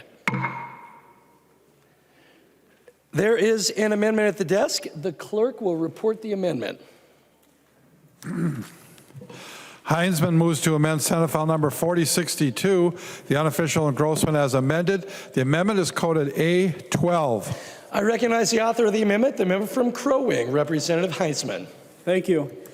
This amendment stops the MPCA from going further down the road that California has taken. It prohibits them from regulating emissions on things like lawnmowers, golf carts, motorcycles, snowmobiles, leaf blowers. Those are just a few items to name a few. It also repeals the California car standards that the Walz administration pushed through MPCA rulemaking in their process last year. Members, this is another opportunity to right a wrong. I heard a lot of folks talking about how important it is that we bring these standards to Minnesota in spite of the difference in our climate, in spite of the difference politically. We see California here being brought in this process, and this amendment would roll that back.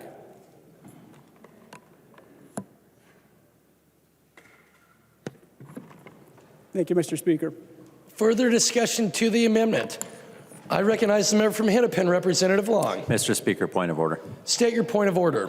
Mr. Speaker, under Rule 3.21, I rise to a point of order that this amendment is not germane because it introduces a new subject, which is the regulation of vehicle emission standards, which is not in the underlying bill.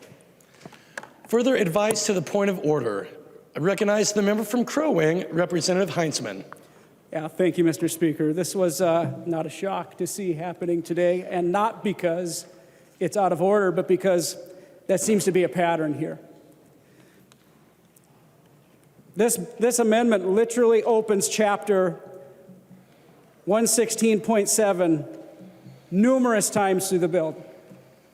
Everyone here in the chamber knows that today. Yet here I am being ruled out of order, and this amendment being ruled out of order, when it clearly is, Mr. Speaker. I'll reference the lines so that you could look them up for yourself. If you page through the bill, Mr. Speaker, line 64.1, line 65.30, line 67.8, line 69.1, Mr. Speaker, all reference modifying chapter 116.07.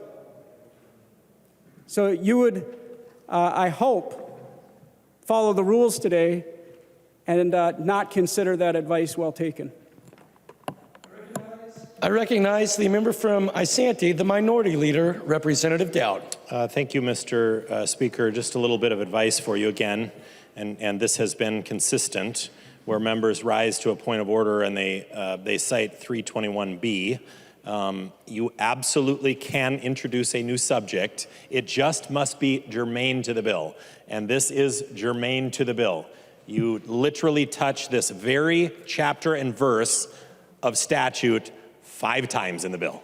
okay? So please don't stand up on the House floor and say, you can't introduce a new subject. You can say that when we're talking about an amendment to an amendment, but that has nothing to do with an amendment. And please, again, we did it yesterday, pull out 3.21. I know you don't want to vote on this, so you're going to rule it out of order. You can certainly do that, but don't do it thinking you've obeyed the rules and lived up to the integrity of this institution, because you will have not. So, Mr. Speaker, I will ask you to have the integrity that this place demands we have, and actually read the rule which says you can introduce a new subject. It must just be germane to the subject at hand, okay? That is not the case for an amendment to the amendment. Your strike zone is narrow. But for an amendment, you absolutely can. We do it all the time. We do it all the time in this chamber. You have done it this year. You've probably done it on this bill. And if I were paying attention closer to every amendment that you've offered on this bill, I would have recited them back to you today. But you know you've done it. You've done it on a dozen times this year. So let's not misuse the rules again today and pretend like, you know, oh, we can't talk about this because we don't want to. Just be honest. Just stand up and say, you know what, point of order, Mr. Speaker, I want to rule this one out of order because I don't want to talk about it. Just say that. If that's what you want to do, just say that. But Mr. Speaker, I want you to open the rules and read them, and I want you to honestly rule on this. I have studied the amendment, I have reviewed the bill, and I have considered advice from Representative Long, Representative Heitzman, and Minority Leader Dowd, and I find that the point of order is well taken. Mr. Speaker. Representative Dowd. I move to appeal the ruling of the Speaker, and I request a roll call vote. Representative Dowd moves to appeal the ruling of the Speaker and requests a roll call vote. Seeing 15 hands. Seeing 15 hands, there will be a roll call vote. Representative Dowd. Thank you, Mr. Speaker and members. It's easier just to vote on these. It takes less time to just vote on these. You know, it's difficult when you're in the minority, when the majority doesn't want to talk about stuff. But you know what? We have election certificates too. And we get to bring amendments to the floor, and sometimes it's the only place we get to talk about the issue that we want to talk about. And I'm sure you can imagine how frustrating it is when somebody says, oh no, we can't talk about this because it's introducing a new subject. Really? This is the Environment Omnibus bill, and you literally are amending this exact chapter and verse in state statute 5 times in this bill. But it's okay, it's okay. You know, this one we don't want though. This one we don't want. You know what it is? It's not that it's not germane, it's that it's inconvenient. But you know what? Our rules don't have a section that says we get to rule stuff out of order because it's inconvenient. Do you know what's inconvenient? Having to listen to me talk to you about stuff like this all the time. Why don't you just vote on it? Be a lot easier. Just vote on it. Let our members have 3 or 4 conversations about it. We can sit down, take a quick vote, and we'll move on. But instead, we have to talk about your perverse interpretation of our House rules and trampling on the integrity of this institution time and time and time again. People expect better of us. I talked the other day about the importance of the job that we do here. And that back in 1905, somebody made a decision to build this place, to conduct this business, so that we could have debates that sometimes are uncomfortable. And so that a member from a particular district in this state could stand up and bring an amendment that was important to people in his district. And that you would show them the respect to listen to them.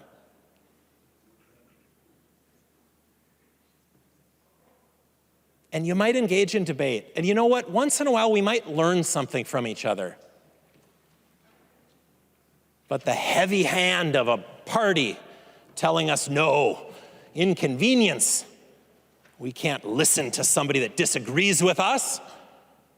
We can't express our opinion or a vote on something that we may feel is inconvenient. How stupid does that sound?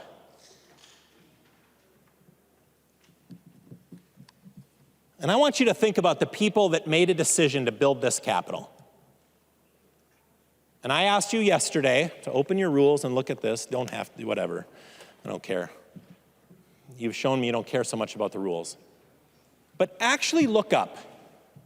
Look up at this beautiful room that you work in. Take in its majesty and its splendor. And ask yourself what the people who built this Capitol intended to happen in this room. Is this what they envisioned? Where we stifle debate and shut down somebody's opinion? We tell somebody that this issue's not important. People in my district don't care what's important in your district. No. We were all elected here and sent here to conduct the business of the state, to bring the voices of our constituents here and to listen to each other, and maybe once in a while learn from each other. Think about that. It's actually just easier to listen to each other. It's actually just easier to take a quick little vote that isn't going to hurt you a bit than to misuse and abuse the rules. But I'll tell you, it is frustrating. And I know that there's a couple of classes of members over there now that haven't been in the minority. But your turn is coming. You may not think it is. You may not feel like it's coming this time. And maybe it's not. I think it is. But it's coming eventually. Because if you serve in this chamber long enough, you're going to serve in both the majority and the minority. I've served twice now in each. It's obviously more fun to be in the majority.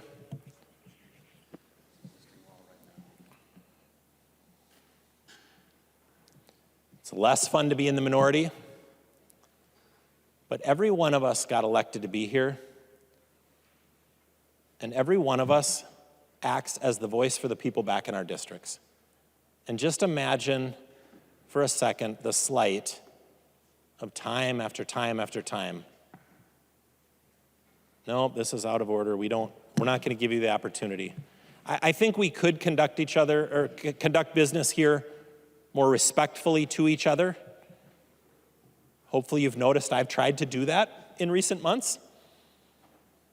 I haven't always, but I've tried to do it a little more in recent months. I've been a little more helpful in getting things done around here, lending my voice and my experience to try to encourage people to get together and get some stuff done.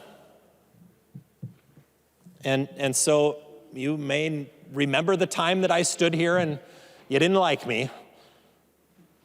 But I'm going to ask you to remember the times that I stood here with experience and knowledge and gave good advice. And I'm going to ask you to think about what it is you want to happen in this place, and how you want us to treat each other, and how you want us to be respectful of each other. And I get that once in a while there's an amendment offered that is a political thing or perceived as that. But not every one of them is. Sometimes it's literally just a member who has some constituents back in their district, and this is literally their only opportunity to have their voice heard. So let's give them that opportunity. Let's just hear each other out a little bit. Let's expand the strike zone a little bit on these rulings and points of order. You can do it. If you want to, you can rule them all out of order. You don't have to listen to us at all. But I don't think that's what our constituents want of us. And I don't think that's what any of us want of each other. So let's try to do a better job, okay? We've been doing a good job of not filibustering and not dragging things out. But at the same time, just like you do, and at the end of the day, you have more votes, so you're going to pass your bills. And there's not much we can do to stop that. but we do get the opportunity, just as you do, to talk about your ideas. We should have the opportunity to talk about our ideas as well. So I just want you to think about that a little bit. And while you probably won't overturn the ruling of the Speaker, a red vote now would do that. I'd appreciate if you'd give him that vote. But in the future, let's just try to do a little better job. Further discussion to the appeal. I recognize the member from Crow Wing, Representative Hansen. Thank you, Mr. Speaker, and thank you, Representative Doubt, for trying to work on this issue of figuring out where that strike zone is.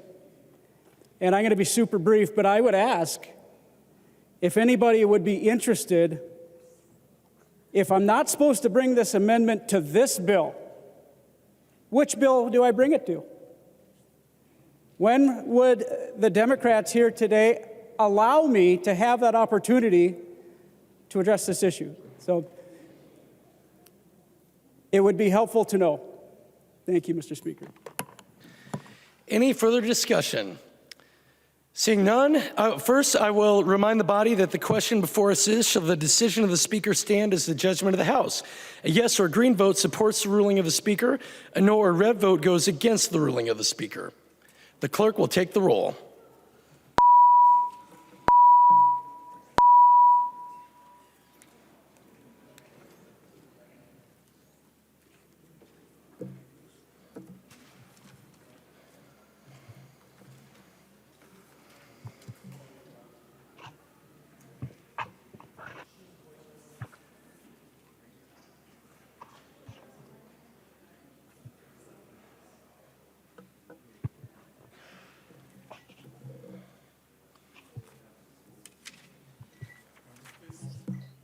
Members, please vote.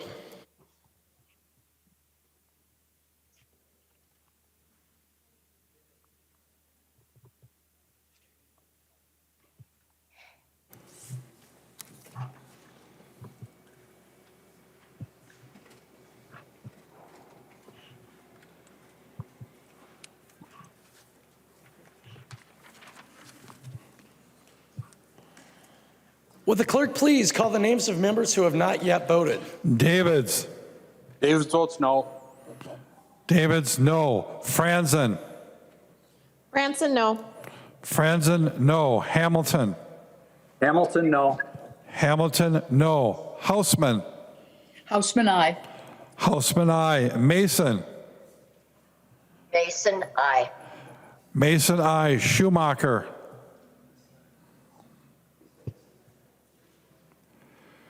Schumacher.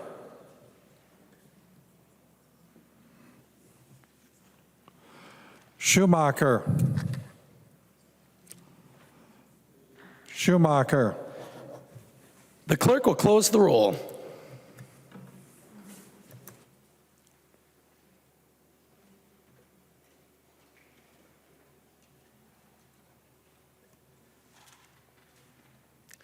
There being 68 ayes and 61 nays, it is the judgment of the House that the decision of the Speaker shall stand. There's an amendment at the desk. The clerk will report the amendment. Stevenson moves to amend Senate File 4062, the unofficial engrossment as amended. The amendment is coded A4. I recognize the member from Anoka, Representative Stevenson. Well, thank you, Mr. Speaker. And this amendment is actually a bill authored by Chair Becker-Finn, and it modernizes Minnesota's definition of a muzzle loader to keep pace with technology developed right here in Minnesota by Federal Ammunition, and I'll say more about Federal in just a minute. Federal has developed a new muzzle loading propellant rifle system that allows safe, easy removal of unfired charge from the breech. It provides consistency. Plastic cartridges known as Fire Stick are loaded into factory ammunition specifications. It eliminates risk of overcharging by increasing the safety of muzzle loading. The Fire Stick system is increasing the number of hunters who purchase a license for muzzle loading season for big game. This provision should be very familiar to this body. It was included in the House Environment Bill 2 years ago and was added into last year's Environment Bill by an amendment on the House floor. It fortunately just didn't make it across the finish line. I think that was Representative Nash's amendment. Now, I just want to take a minute to speak about the company that developed this system, Federal Ammunition. Many of you will know that Federal has a large manufacturing facility up in the northern suburbs. In fact, it's so large that as you travel west to east, it starts in Representative Heinrich's district and finishes up in mine. And what you might not know, though, is that yesterday, April 27th, was Federal Ammunition's 100th birthday. And that's obviously significant. Not a lot of companies make it 100 years. But what's really impressive is what Federal has done during those 100 years. To begin with, they've employed tens of thousands of Minnesotans in good-paying, family-supporting jobs. Today, Federal has 1,500 employees in the northern suburbs. In fact, when I was growing up in Coon Rapids, two of my very best friends, their father worked at Federal, and I know that they were a great employer then, and I know they're a great employer today. They're also a great member of our community, and I mean that on both a local scale, but also a much broader scale. They contributed to building Anoka City Hall, Anoka Municipal Park, and duck blinds along the Mississippi River. But their civic-minded nature extends much further than the borders of our state. Members will remember the famous incident early in the war in Ukraine when Ukrainian President Zelensky was offered the opportunity to evacuate, and he said, "I need ammunition, not a ride." Well, Federal answered his call and donated 1 million rounds of small caliber ammunition to Ukraine's armed forces. On top of all of that, they make a great product that millions of people around our state and in fact around the country rely upon and enjoy in various contexts every day. I've toured their facility along with Chair Becker-Finn, and maybe there were a couple other members on that tour, I can't remember. But I met many of the workers at Federal who take great and well-deserved pride in the work they do. So members, perhaps as a slightly belated birthday present, if only for that reason, I ask for your yes vote on this amendment. Further discussion to the amendment. I recognize the member from Carver, Representative Nash, unless you are rising for a point of order, Representative Dowd. Okay. Member from Carver, Representative Nash. Thank you, Mr. Speaker. Mr. Chair, this is a good bill or amendment. I recommend people adopting this. I did put it on the bill as an amendment. We've had it as bills. The thing I like about Federal, in addition to all the things you talked about, is that they acquire, I think, all of the lead that they use in their ammunition from the recycling of batteries, which is a really great way to do that. That's also from a recycler, I believe, in Golden Valley. So really neat application. But I think of the many, many, many deer that I've taken, I think in the last 20 years, more of them have come from muzzleloading. And for me, it's a season, it's quieter. There are, the deer have calmed down. I get to be a little more selective in how I do my hunt. And I enjoy the stillness of the woods. I take selfies every now and then of me being snowed on because I like that part. But this is a very good provision. I'm sad that it was in both the House and the Senate bill, and somehow the chairs talked each other out of leaving it in the bill, which is still mysterious to me. But this is a good piece of policy. It is for a Minnesota company that developed it. It should be usable in the state of Minnesota because it is being used in other states, which also boggles my mind how the place that invented it can't use it for its own citizens. But I think that we should all put up red votes for this. Thank you, Mr. Chair. I recognize the member from Isanti, the Minority Leader, Representative Dowd. Thank you, Mr. Speaker and members. I know that I said if I was paying a little closer attention, I mean, if you just remember back to maybe 2 minutes ago when I was standing before you, and I said that, if I were paying closer attention, I could have pointed out an example where you brought an amendment that wasn't germane to the bill. This is it.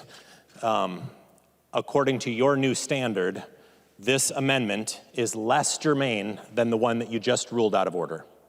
Now you get to bring it to the bill, and by the way, I support it. I'm not calling a point of order. I will vote in favor of adding the amendment. Thank you for bringing it. It's an appropriate way to add something to an omnibus environment bill, something that might get missed by the committee. This time it happens to be one of your members that's bringing it, and so you're not going to rule it out of order, and we're not going to either. and it's going to go on the bill. But this amendment is less germane than the one that was just brought forward, that you ruled out of order. And the reason you didn't rule the Swedzinski one out of order was because you knew this one was coming.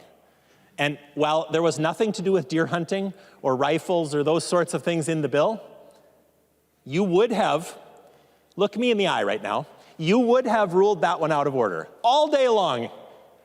But you didn't do it because you knew it would be too egregious if you turned that one down and then took your own, okay? I'm only calling it out because I want you to be aware that not just we can see what you're doing, but the people at home can also see what you're doing. Let's do a better job, okay? This is perfectly fine. This is germane. Because this is an omnibus bill, and yes, this bill does one time, not 5 times like the previous one, this bill just one time touches this chapter and verse of statute. But this is an appropriate way to bring an amendment that might have been missed by the committee or something that came up more urgently or something that a member just really cares about and should have the opportunity to voice and say, hey, I want to bring my issue here and have a vote on it. So you're doing it right now. Right now. Not only do you do it all the time, you're doing it right. The very next amendment after the one I was just talking about, you're doing it. So I just wanted to point that out. I'm not trying to rub your nose in it. It is, what you're doing right now is appropriate, but it's less appropriate than the one you just shot down. So think about that. And I want you to know that people are watching and people can see what you're doing. So please don't do it. Let's show people at home that we can actually very quickly just debate issues, take a vote, and move on, okay? So please support the amendment. I recognize the member from Dakota, Representative Hansen.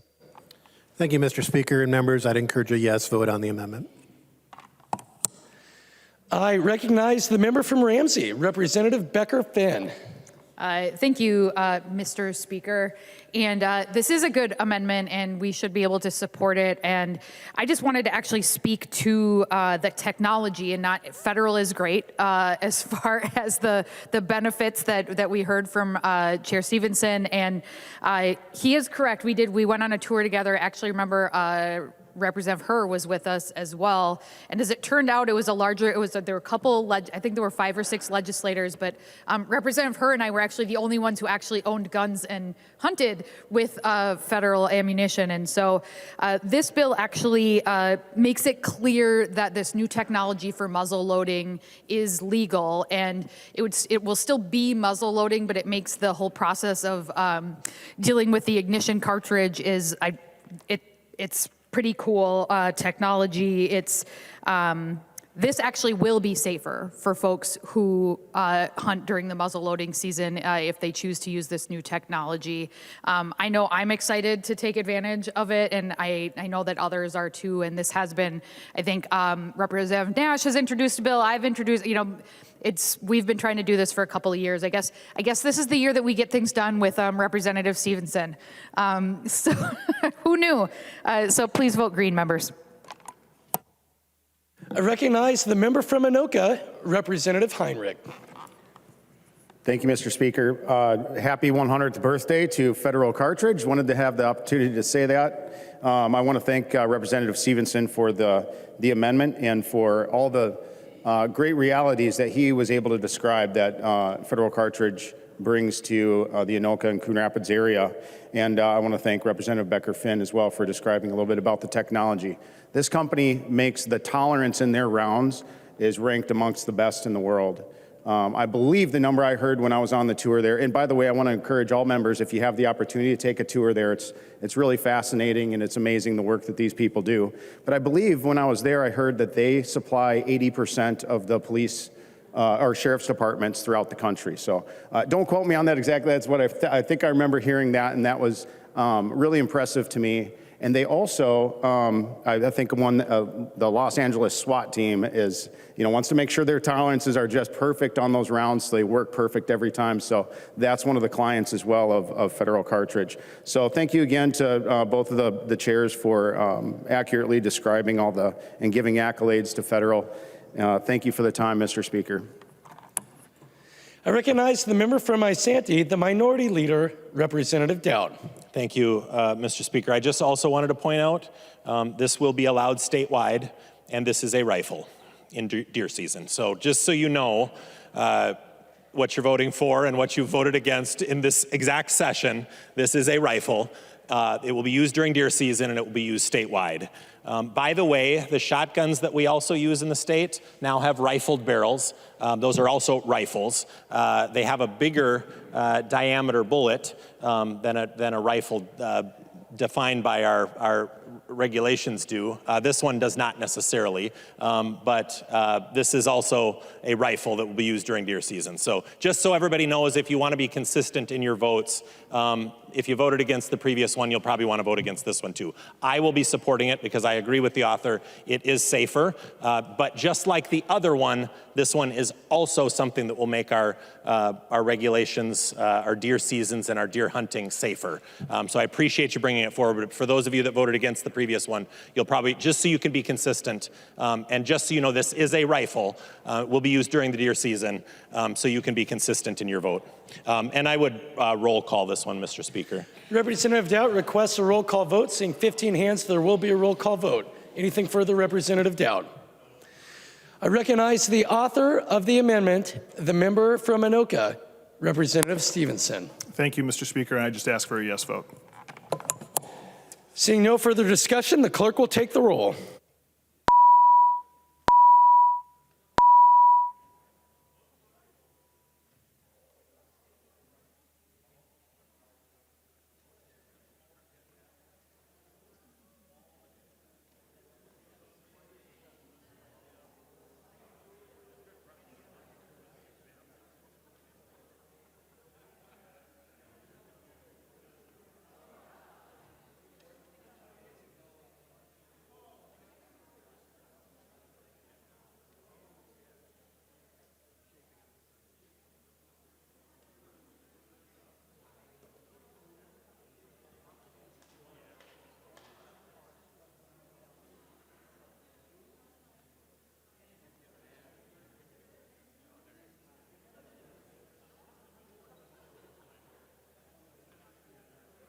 Will the clerk please call the names of members who have not yet voted?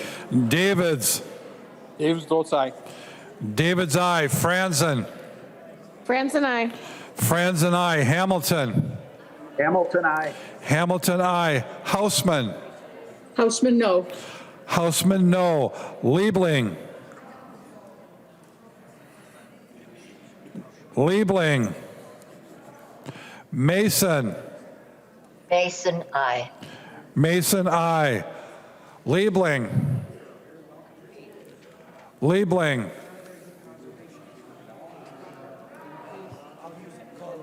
Oh. Liebling, no. The clerk will close the roll.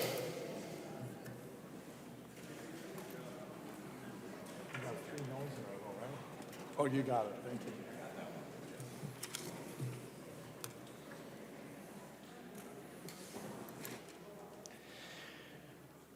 There being 127 ayes and 3 nays, the motion prevails and the amendment is adopted. There are no further amendments at the desk. The clerk will give the bill its third reading as amended. Senate File Number 4062, third reading as amended. Third reading as amended.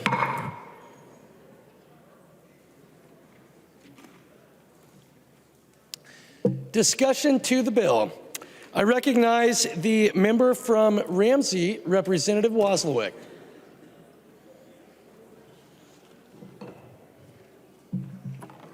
Thank you, Mr. Speaker. I just want to highlight some of the things that are in this bill. I know Chair Hansen mentioned a lot of them in his opening remarks, but I want to point out a few other things. There's funding in this bill to help with the contamination at Pigs Eye landfill. Representative Jay Zhang has worked really hard on that issue. There's funding to do some testing for microplastics, little bits of plastic that we've found pretty much everywhere, including in our blood and our lungs and human bodies. The PFAS items that I mentioned earlier, you know, I've heard time and time again that this is a bipartisan issue, that Republicans want to work on this issue and think that PFAS is bad and they want to do something about it, and we're offering the opportunity to do that in this bill with several bans on products as well as disclosure requirement. I also want to just mention the multifamily composting project, which is going to be really helpful for those families living in multifamily communities, that they're able to take part in composting as well as those who live in single-family homes, and that's Representative Agbaje who's worked on that. There's also a significant amount of funding for scientific and natural area maintenance. These are the crown jewels of the state, and we need funding to make sure that they are kept in good order, and so there's funding in there for this as well. Chair Hansen mentioned the Lawns to Legumes program, which has been very popular. I think they almost always get more requests than they have funding for, and that's Representative Morrison, who's been a champion for that program. Also, turtle protections.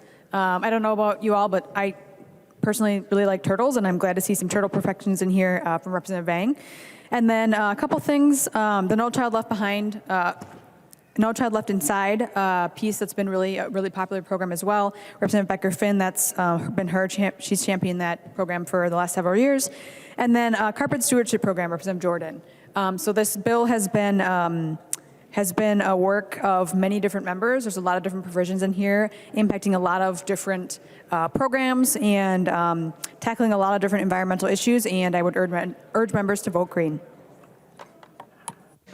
I recognize the member from Traverse, Representative Backer. Thank you, Mr. Speaker and members.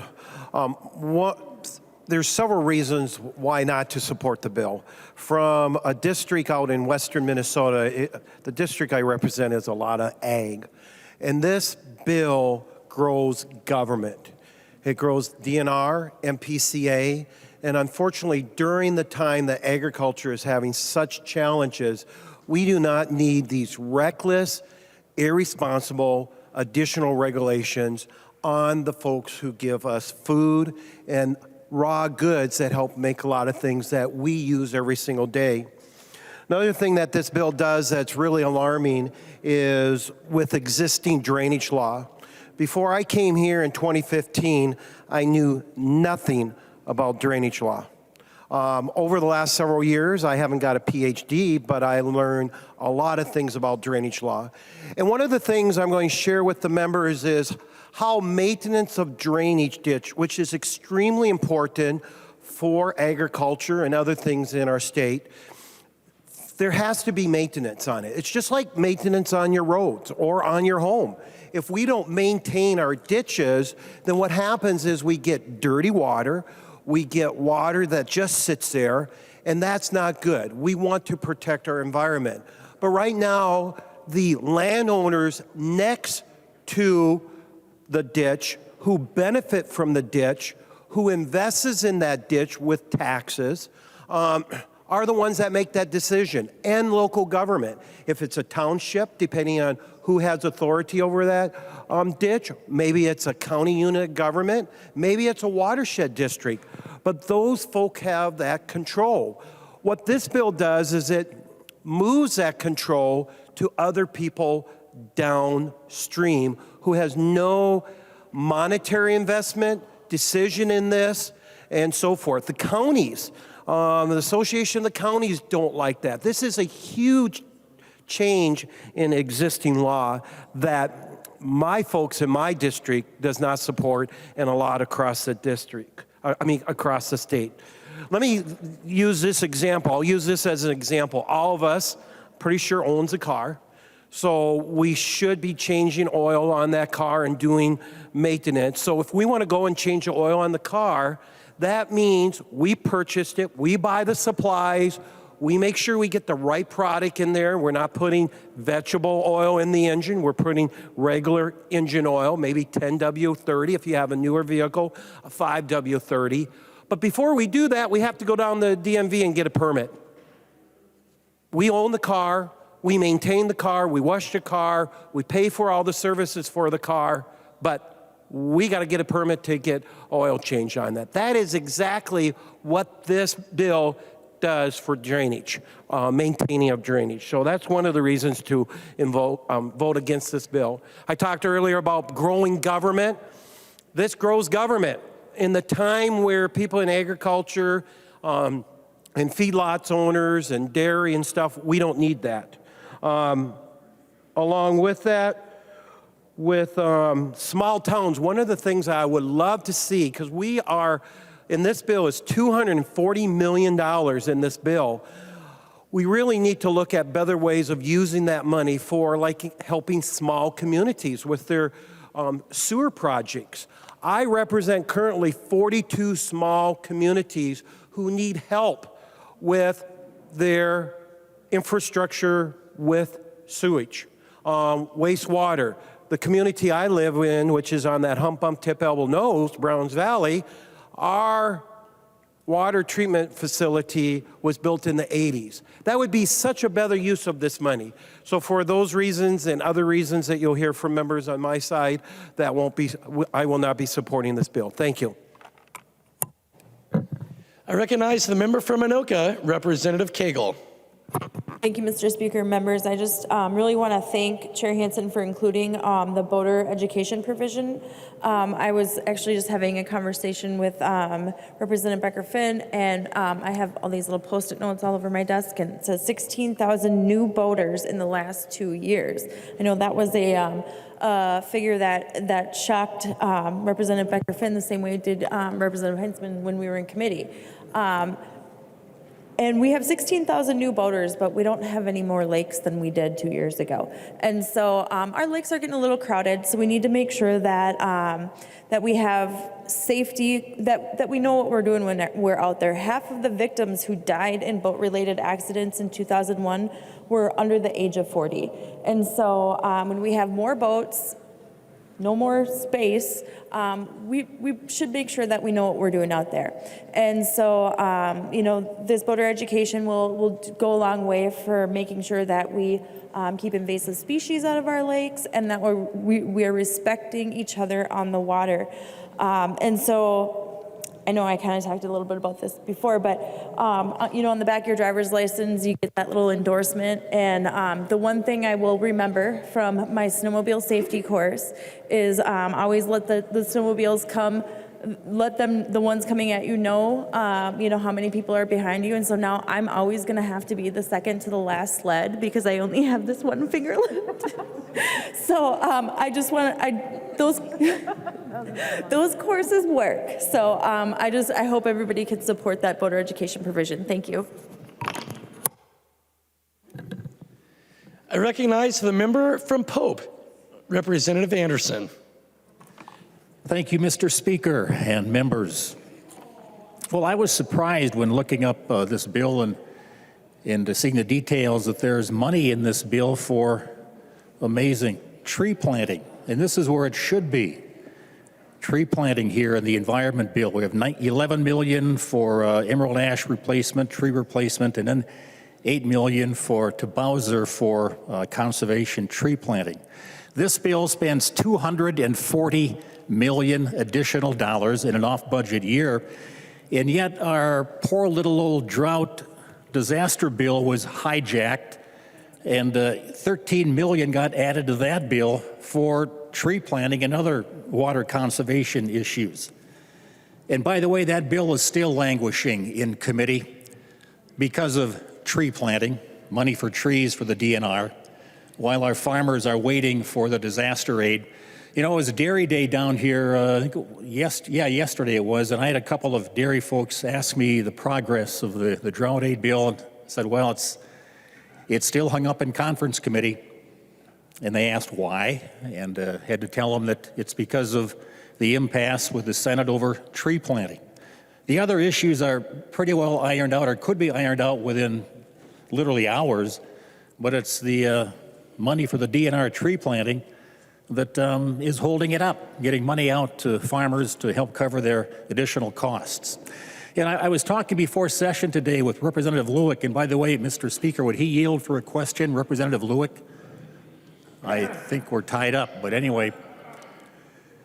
Mr. Speaker, would Representative Lewick yield to a question? He will yield. Representative Anderson. Thank you, Mr. Speaker. Well, I live down in the flat country with the flat land and good soil, but Representative Lewick is up in tree country, and he was talking about how you have to take some time before you can evaluate a stand of trees after a drought. So Representative Lewick, how do you go about doing that up in your county, Aiken County, when you have to diagnose and determine how many trees were lost because of drought damage? I recognize the member from Aiken, Representative Lewick. Thank you, Representative Anderson, for the question. One, you got to be a little bit cautious, and two, you got to look real hard. It's kind of unique, and we see this quite frequently from a variety of things. One, obviously, drought, and particularly on things like spruce and pine, red pine, white pine, some of the other evergreens. They'll literally turn brown. Little seedlings will turn brown. And, but you got to wait till the frost goes out and see what Mother Nature does with rain. And believe it or not, lots of those little seedlings are going to turn green again. Now, we're not talking about oak, popple, maple, where the leaves come and go. We're talking about the needles. Now, Aiken County, up there, our land department, we manage almost 250,000 acres of timberland. And depending on the type of timber that's harvested, we plant trees annually up there. But it's too early yet to absolutely determine whether or not you're going to have to replace those seedlings. And I guess the other thing, and I don't know about this, Representative Anderson, maybe someone else could answer this question. We're talking about possibly drought damage to big shade trees in the cities. I wonder how many of them shade trees have already been removed so you could actually plant trees next month or in May, or do we have a problem here with a horse before the cart and we haven't removed those big shade trees on those boulevards that apparently it's an emergency now that we plant trees there? I would hope that we are very careful about that, because if you put a little seedling down underneath a big old shade tree, it may not be completely dead, and it'll take that water away from that little seedling. So, yeah, I just look at this whole thing and go, you know what? Those folks that have got to meet their payroll, got to pay their bills, had to sell their animals, that happened already. That's continuing to happen. Well, guess what? At least up in what I call big tree country, we're still evaluating, and guess what? There's another thing you have to do before you plant seedlings. You got to grow them. And just about all of the seedlings that are going to be planted this spring, guess what? They've been grown. So there's a little supply and demand problem here. There is no supply and demand problem with the issue within our livestock and our crop part of agriculture, though. Those people have been beat right into the dirt. And there's no excuse, none whatsoever, that the Department of Agriculture right now ought to be issuing those emergency funds to people that suffered that loss, because the loss has already occurred and they can look right out in their pasture and see it. The cows are gone. Thank you for the question. Representative Anderson. Thanks again, Mr. Speaker. Thank you, Representative Lewick. Yes, it's a cold, wet spring. The pastures are not growing yet, and yet we are hung up in the drought aid bill because of tree plantings for the DNR. And where it should have come from is this bill, where there's money already allocated here among their $240,000 supplemental request There are a total of $19 million in this bill for tree plantings of some variety or not. So again, just the frustration from those in agriculture that they are being held up and getting their aid because of tree plantings. And, you know, the DNR said we have to get this money right away, and they kept on about that in our first meeting. But really, in some places, the frost is not out of the ground yet, and as Representative Lewick mentioned, it takes some patience to determine exactly how much the loss is. There was talk of up to 70% loss in some of the trees, but not for sure yet, not for certain if that is the exact amount of tree losses. But again, just the plea to let's get the compromise done, get that disaster bill completed for the farmers, and get on with our business. Thank you, Mr. Speaker. I recognize the member from Rice, Representative Lippert. Thank you, Mr. Chair. Mr. Speaker, I want to thank Chair Hansen for an excellent environment bill and thank the committee and staff for their diligent work too. I want to take a moment to share with the body that we heard testimony in the Environment Committee from the DNR that we have lost millions of seedlings. And I would submit that we should be doing multiple things. We need to be responding to drought in an emergency way, but we also need to be proactive. And planting trees is green infrastructure. It's proactive.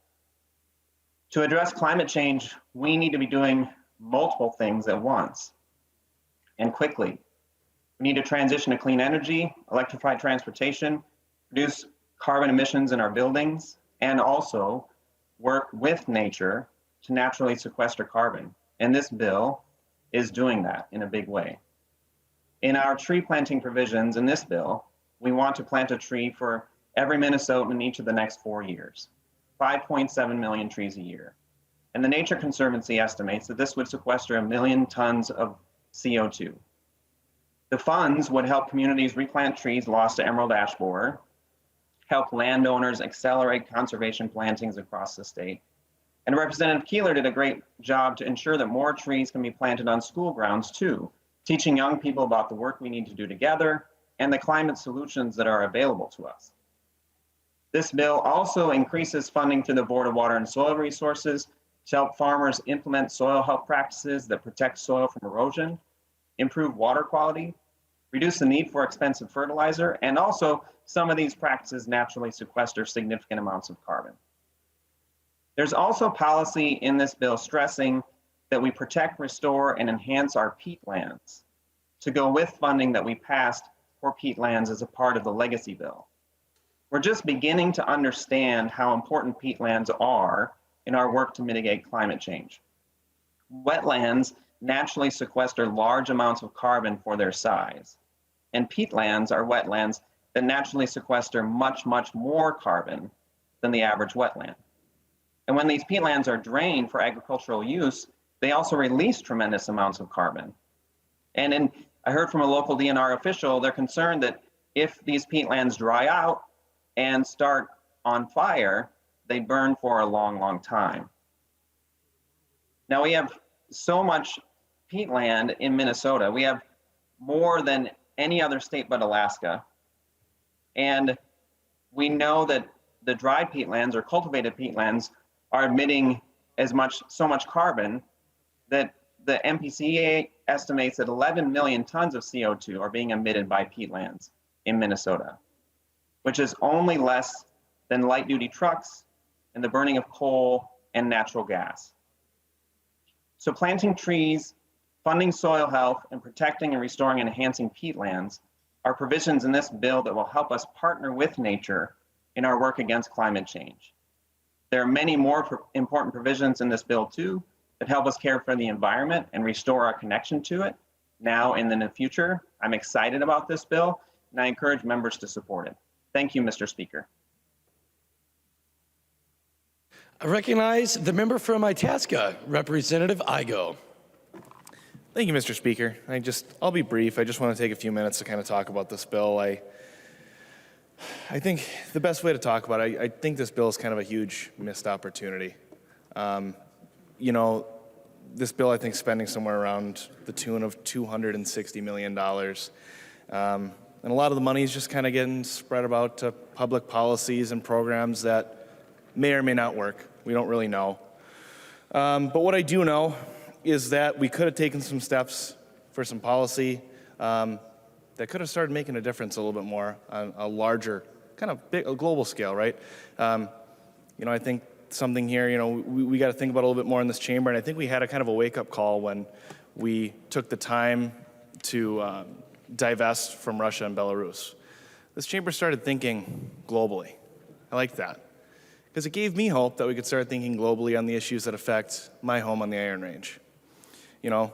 Chair Hansen, I tried once again to get some mining bills heard, or maybe some timber type bills heard again. We didn't have those conversations. I'm hoping one day we can have those conversations. Maybe if it's not in committee, maybe it's you and I can go out to lunch sometime. I would appreciate that a lot. But this bill doesn't have any of that. And I think in this time, I said it, supply chains are closing down. We have hostile nations that are against us. We're starting to become aware to the world around us, the human rights violations, the environmental destruction. And everyone in this room and the people of Minnesota want to lead, right? We want to have carbon neutral products. We want to be aware of what we're leaving for the next generation. I think that's really important, but this bill doesn't really take any major steps to do that. It's some money here to plant trees. It's some money here to have a stewardship program. It's nothing actually big change. One of the amendments that I brought forth today was to do that, was to start streamlining some of this permitting and making it more transparent. Not only just so the people that support and huge advocates for the mining industry can get involved, but so those who don't know about it or want to learn about it can see it a lot better. And I think if you talk to anyone who lives where I live or my neighbors, we all want everyone to be involved in this. We're a very, very proud people on the Iron Range, right?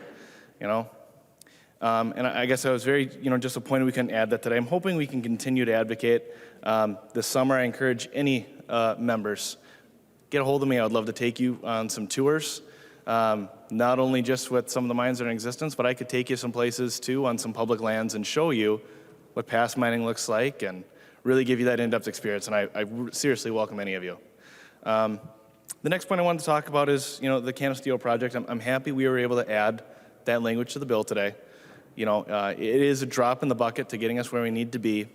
I thank you to Representative Sandstead for working on this for 6 years.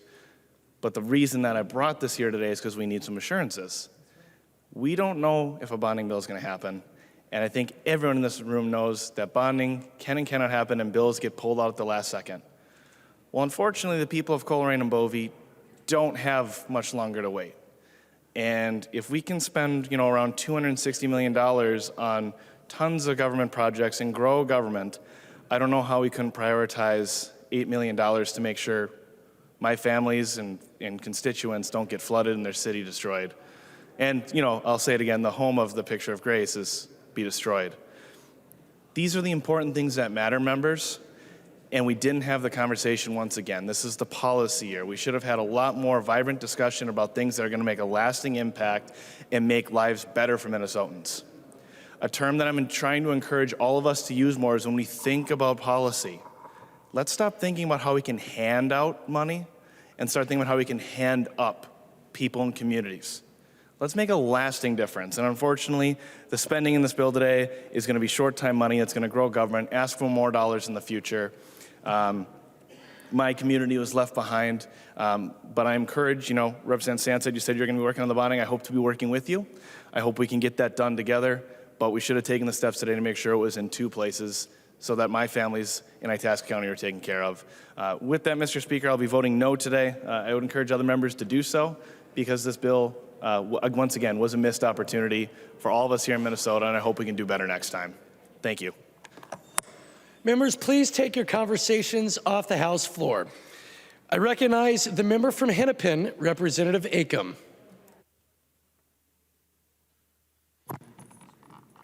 Thank you, Mr. Speaker and members. And I rise today in support of the Environment Bill. And really, it comes from a place of supporting the environment all of my life. This is something that not only I value, but frankly, my constituents value.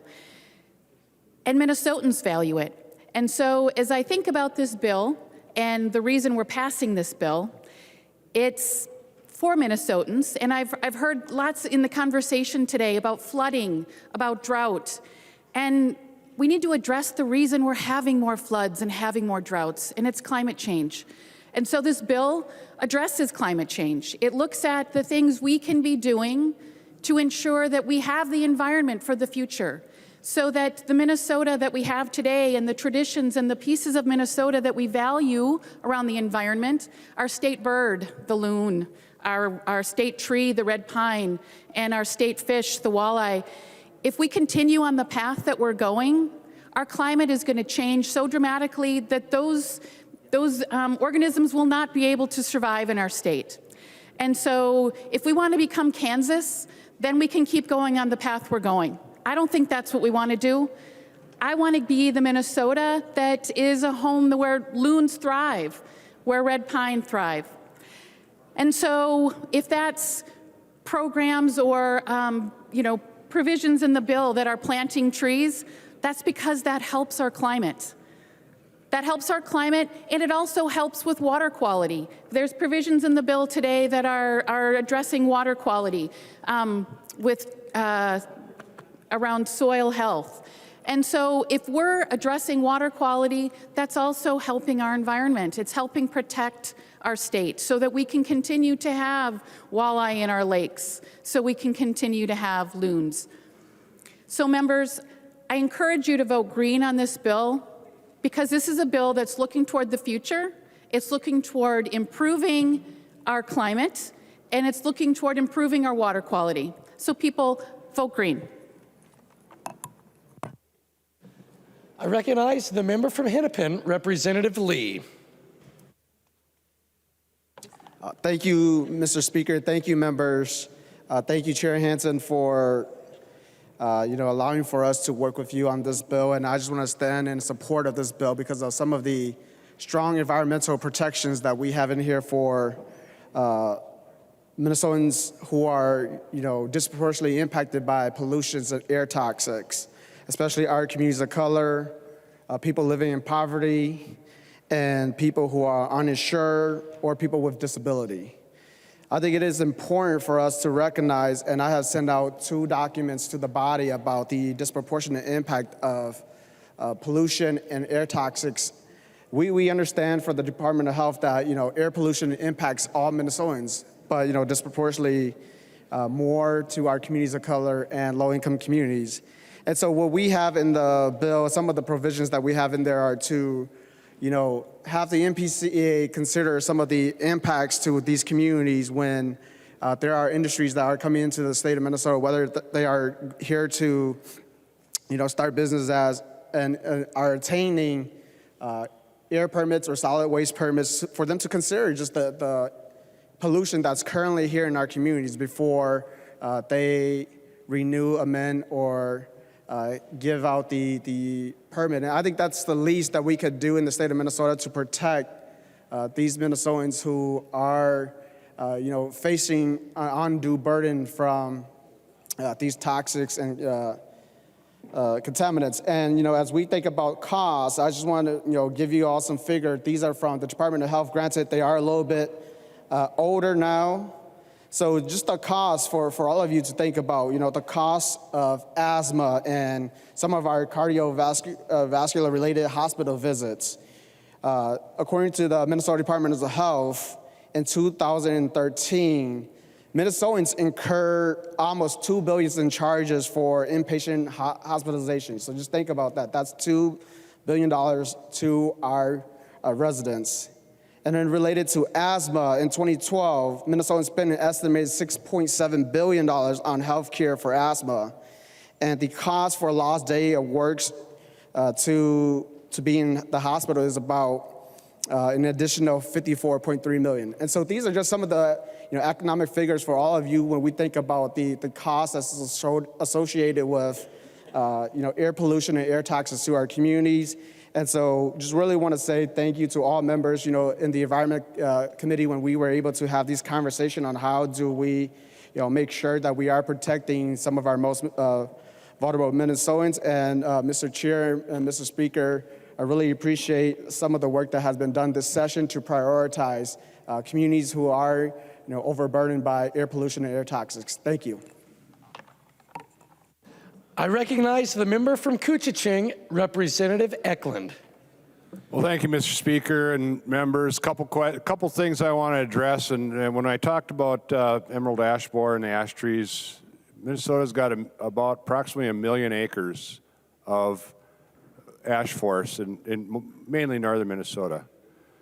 And I got this number from Kirk Peterson, so I haven't had a chance to verify it, but he told me that each individual ash tree absorbs approximately 2,000 gallons of water a year. Well, for those of you that have never been in an ash swamp or an ash swale, come on up, I'll take you to one. Bring your hip waders. So if we lose those trees and we lose that processing of that water, the other things that we've been talking about here are going to be greatly there'll be a lot more. I can't remember the word. Anyway, we'll have flooding issues if we lose our ash swamps because they're the filter. They're what take care of handle our excess water when it's wet.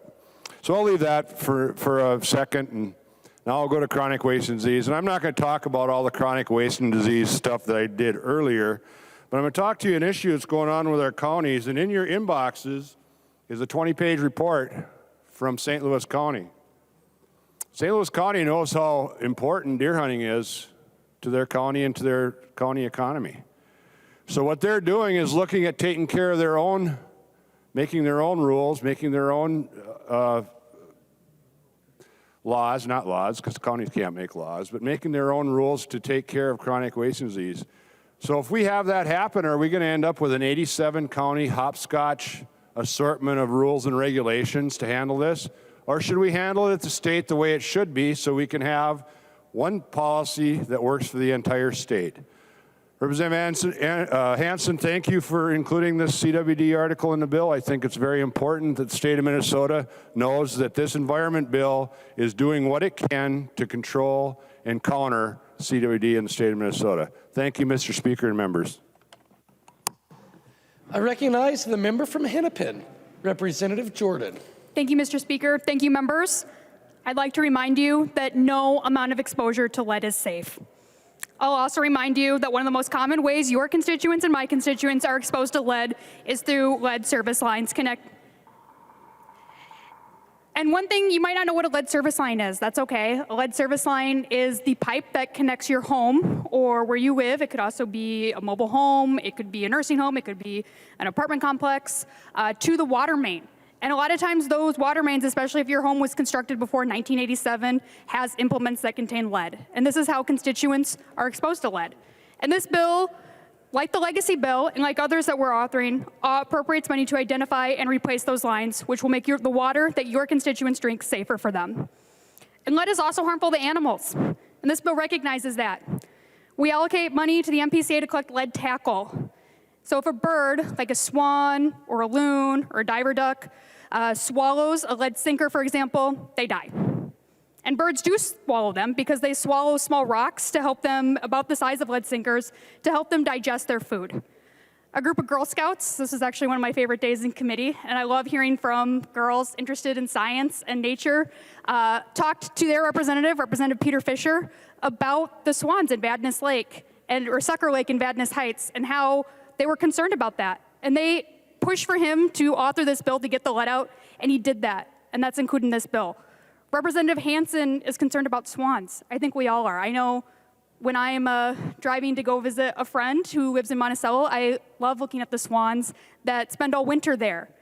I know one of my favorite things to do is actually bird watch and look for and identify birds. It's been something that connects my family. And so knowing that we're taking action to protect human health and our birds that are our iconic species are what this bill is all about, because no amount of lead exposure is safe for birds or humans.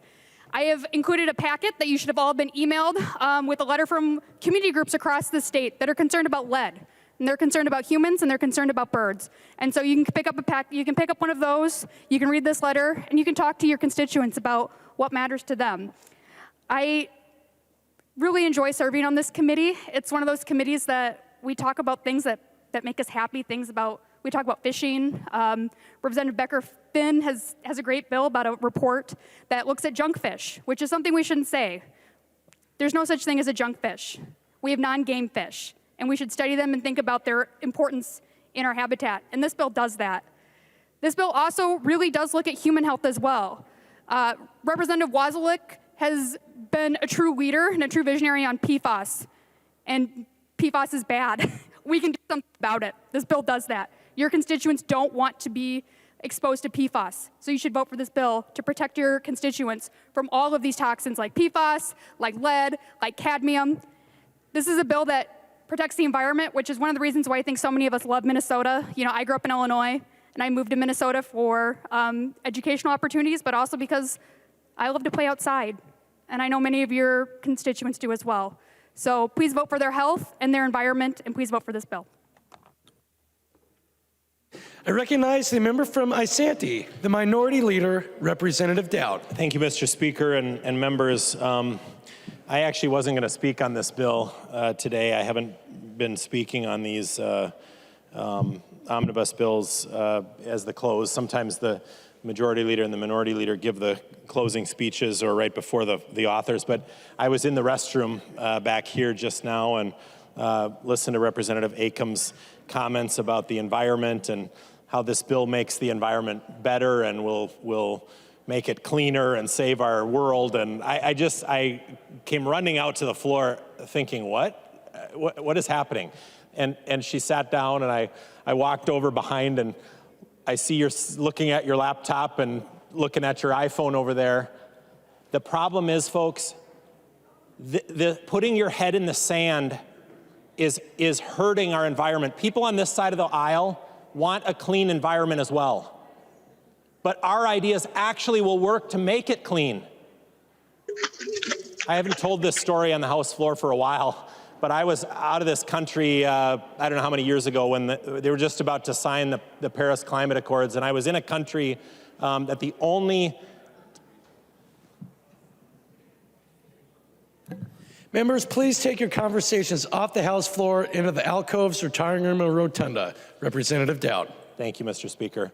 I happen to be in a country where the only English-speaking channel was BBC America, I think it was called, and everything else was in another language. So I was watching that, and if you've ever seen that channel on your hotel TV, it just repeats itself every 15 or 20 minutes. It's kind of the same news stories running.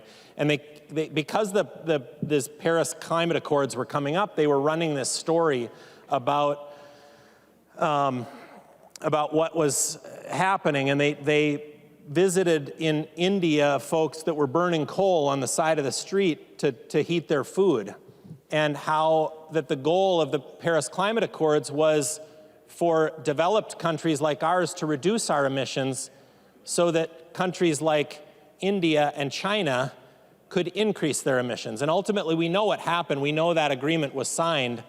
But do you know what that agreement did? And is it carbon emissions? Is that what the bad thing is? Do you know that that agreement allows China to increase their carbon emissions for 15 years before they have to start reducing them? But we were required to start reducing right now? 15 years. Do you want to know what I've never seen? I've never seen a comparison of the emissions of China versus the emissions of the United States. I would love to see that, because we know who the violators are. We know who the emitters are. We know where the pollutants are coming from. And if you're worried about the global climate, you continue to crack down and make sure that we couldn't mine any of these precious metals here that we use for our iPhones. We can't mine those in Minnesota, where we have the strictest environmental standards in the world. And do you know what, Representative Akam, when you bought that iPhone, you're forcing that mining to go to China, where they have the least environmental standards in the world. You are making the problem worse, and your bill does nothing to make it better. And don't for 1 second put your head in the sand and pretend like you're doing the world a favor. Go to China. The sky in China looks like the brown on these walls everywhere. You can't breathe there. Everybody wears a mask, even pre-COVID. When they had the Olympics there, they had to shut the industry down for months ahead of time so that the sky would clear. And you think we're the problem? You want to shut down our industry here and kill our jobs in our districts? And then you want to prevent an amendment from coming to the floor so that we could even have that conversation? And you think you're cleaning the world up? How many years will it be before the net emissions on the planet will be lower because of the Paris Climate Accords? 15 years China can increase. What will it take them just to get back to zero? 30 years? Longer? They're still putting coal-fired power plants online in China. I wish I had the data in front of me. I didn't plan to stand up and speak here, but every one of you knows it's true. And if you really want to make the world a better place, stop buying iPhones and laptops, because those metals that you won't allow us to mine here in Minnesota, you're driving that to the least environmental friendly mining in the world. And it's not just in China, it's in South America. And you want to feel good about yourself like you're doing yourselves a favor. You know what? We want to help you. We want to join in, because we want a clean environment too. But we're not going to pretend like we don't know what's going on.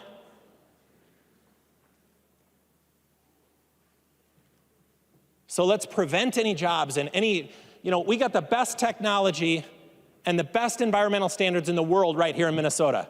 You'd think this is where we'd want to do all those things. You'd think this is where we'd want to mine. Nope, stop it. Stop the pipeline. Stop anything. Stop anything that doesn't make us feel good. You know where they make these solar panels? Oh my God, I could just go, I'm gonna sit down now, because I think we all know what's going on in the world. But I just want you to know that there are people in this chamber who aren't gonna pretend like we don't know what's going on in the world. So you feel good about yourselves. I'm not voting for your bill. I recognize the member from Crow Wing, Representative Hansen. Thank you. Thank you, Mr. Speaker. I wish I could say that over the course of the last few months that there was some kind of collaborative effort in putting this bill together. And I'm not trying to be ultra negative here. I'm trying to just simply point out that here we are going through an exercise in what ultimately will likely prove to be futile in introducing huge new spending in this subject area, $240 million from the general fund. I'm a spreadsheets guy, so I'm going through the spreadsheet and I'm seeing many of these things and I'm going, if there was unlimited resources and money grew on trees, that might make sense. But less than a year ago, we passed a budget for MPCA, Bowser, DNR. We can go on down the list of agencies, and here we are back in a supplemental bill spending $240 million out of the general fund. And I'm just going to go through a few of these things so that we have this in mind just before we're about to vote.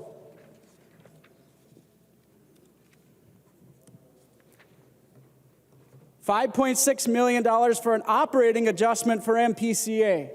I mean, maybe we missed that last year, Representative Hansen, but they're fully funded. That's the truth. I don't think we missed anything. If we did, maybe there could have been a discussion about that. I didn't hear anything on the floor today. $10 million for new waste prevention and recycling grants. $5 million to do composting in multifamily buildings.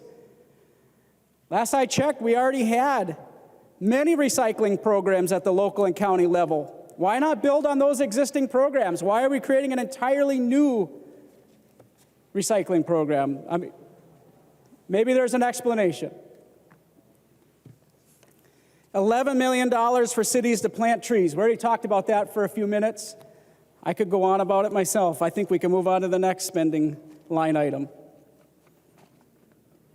$1.7 million to grow government by creating a new outdoor recreation office.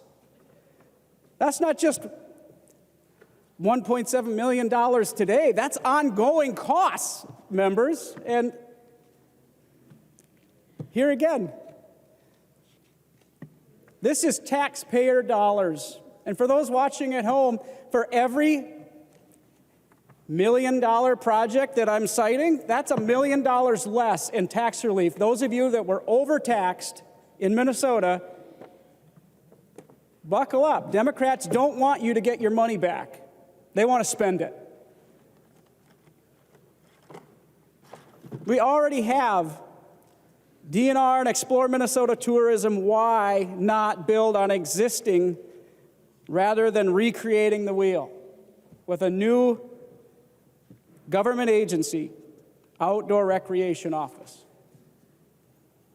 $5 million, Representative Hansen, for Lonsdale legumes. I know you love this thing, but communities around the state are rejecting it, mine in particular. The city of Baxter just recently voted to disallow Lonsdale legumes because you know what? It's not that great to look at. Sometimes neighbors aren't super excited about it. Maybe, Representative Hansen, you know folks that are out in their yard cultivating their Lonsdale legumes or whatever they do, and it's gorgeous. But in many cases, it just looks like an ill-kept lawn. I'm not trying to be obnoxious, but cities don't like it. They're rejecting it. This one I'm still trying to wrap my head around. I understand swan resting areas. Everybody needs a rest, even the swans. But how does it cost $1.4 million? I mean, I'm imagining pillows or something where they come down and they have a little spot that's, I don't know. I question that, Representative Hansen. It's a lot of money for a swan resting area. I think they've been resting for quite some time without that, but maybe we need to establish something. We already have it, but I'm sure it can be explained. Somebody might understand it. I don't.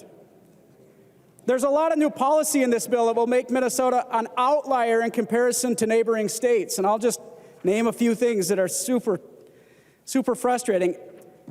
We talked a lot about some of the PFAS language. And if folks read the bill, which I did from cover to cover, and I actually did a little Googling so that I could see for sure, because the rumor is that we were just taking California language and mimicking it in our bill. Representative Hansen, maybe that makes sense here again, but you know, a lot of the stuff coming out of California isn't that popular. The California carbon emission standards that Governor Walz brought to the state through MPCA rulemaking, not that popular, especially in my part of the state. And sure enough, here we go. We got rules that are already established in California. We're mimicking in this bill, trying to bring that to Minnesota, regulating PFAS, which we know we have an emerging issue. We know we can work on this, and I think we should be working on it together. But in this language, not only is it outlawing the use of some of these things, but it goes even further. Rather than including the intentionally added clause for manufacturers and people in business around the state, which I'm a small business guy, I'm trying to follow the rules. It's hard sometimes.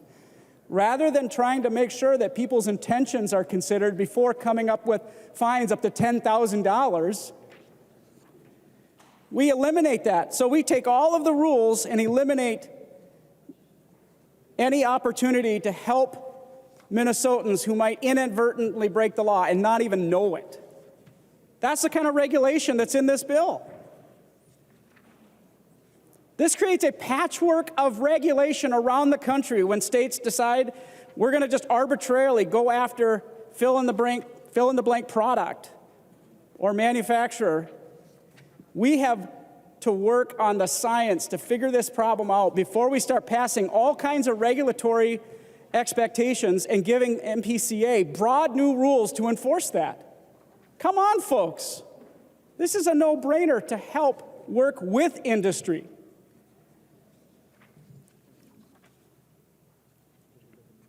Finally, there are things in this bill that we left on the cutting room floor last year, like, and Representative Eklund's not here, but the farm survey and turtle taking provisions. For example, there was dozens of others that failed in last year's bill. Guess what? We're recycling, all right. We're recycling them in this bill.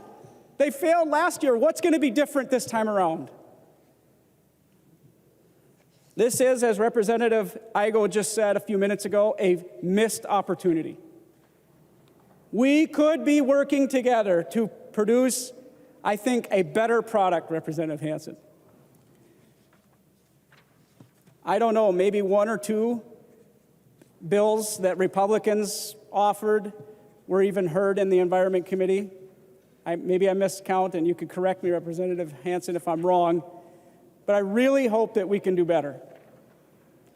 In a conference committee, maybe we'll have that chance.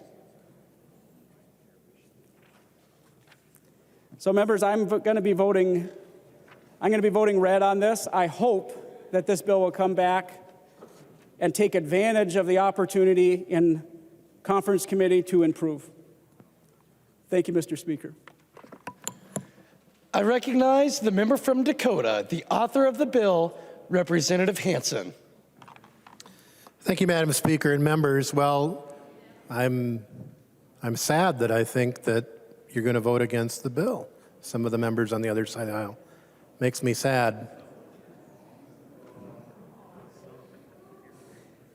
Because this bill is a great opportunity. And it's a great opportunity because we moved past the stalemate of the last 10 years. Now, there's been a lot of discussion over the last couple months about redistricting. Just think about, we've all been representing these districts. The districts haven't changed for 10 years. And if you think about it, a lot of the debate hasn't changed in 10 years. The same things get discussed year after year. And with that discussion, nothing happens. Nothing happens because people retreat into their corners and don't look at the new opportunities. Meanwhile, the carbon dioxide limits go up, the climate gets worse, and we have to look at how we're going to be dealing with the consequences of that, whether it's drought or flooding or trees going down. I'm actually kind of shocked at the opposition to tree planting today. That's a new one for me. So what the bill does, the actual bill, breaks that mold, breaks that stalemate. But it doesn't forget the past. The past when there were promises made to repay funds that were never kept for almost 20 years. Almost 20 years. And newsflash, landfills leak. So many of us in here had constituents who paid fees into that fund that was taken. Very few of us were here. Some of us weren't even here when that was taken. This pays it back. In addition, it goes back to that original intent of lottery in lieu of, to right that wrong. I would think that that would be something that we could agree on.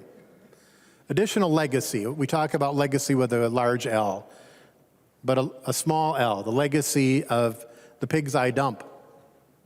And I would invite you, now that it's spring, to come down to the Mississippi River in Representative Zhang's district and look at that dump,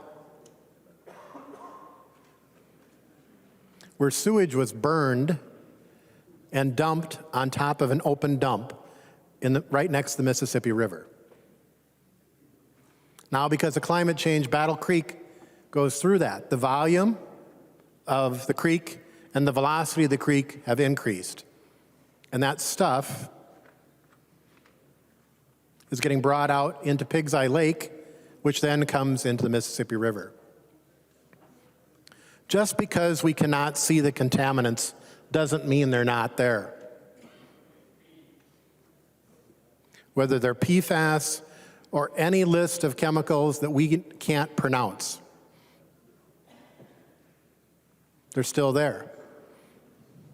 Prevention is better than cleanup, but we have cleanup work to do, and ignoring the problem for 10 years or almost 20 years doesn't do any good. Let's right those past wrongs. And let's look at what we know of today, what we can do. What can we do, each of us as a Minnesotan? We can plant trees. We can provide for voluntary conservation that we know that our soil and water conservation districts can implement in all of our districts. We know that we've been better at implementing, getting the federal money in the ground for wildlife habitat, water quality, pollinators, climate change. I would hope we could agree on that. We moved through about 4 bills each committee. And I thought we had, I guess I was in a different room or a different Zoom, I thought we had a good discussion. Because there's things that we should be able to agree on. Righting those past wrongs, investing in conservation, dealing with the contaminants. Now, even here today, and I'm sad at the opposition, but even here today, I thought we had a reasonable debate. But I should note, Representative Eklund, we spent more time talking about ammo and weapons than we did about the deer that have been getting infected with a prion disease that we've been talking about for 5 years, that there is complete opposition to doing anything that deals with management or changing behavior. 5 years. The first vote in this body on a moratorium was in 2017. The other body finally took a vote 5 years later. Why can't we problem solve? Because we're shackled by our past. We have to look at how do we move forward. Do we take the risk to do things differently? Do I agree with everything in the bill? I put things in the bill that maybe weren't the best, but they were important, and they make changes, some faster than others. There's a menu of CWD. Just pick one. Pick one thing that we could do. There's a menu of PFAS. Could we ban PFAS and ski wax? Is there a ski wax lobby out in the hall? Could we ban PFAS and ski wax? Could we do one thing? You don't have to like all of it.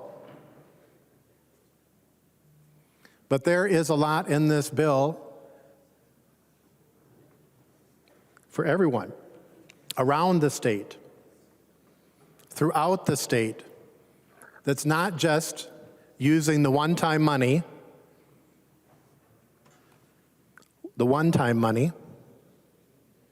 that's there to make those investments, right those past wrongs, invest in conservation, deal with the contaminants, look at CWD, and maybe finally recognize that there have been environmental injustices that need to be corrected. Environmental injustices that occur that maybe I never experienced growing up. Maybe you've never experienced them, but people have. And if we don't see it, it's just kind of like the contaminants. We may not see that. We may not have experienced, but it's real. And why don't we start acknowledging the reality of it? Why do we come back year after year on some of these things, Representative Heinzman? Because I think people have the ability to grow. Now, maybe I'm wrong. Maybe I'll be sad again. But I believe people have the ability to grow.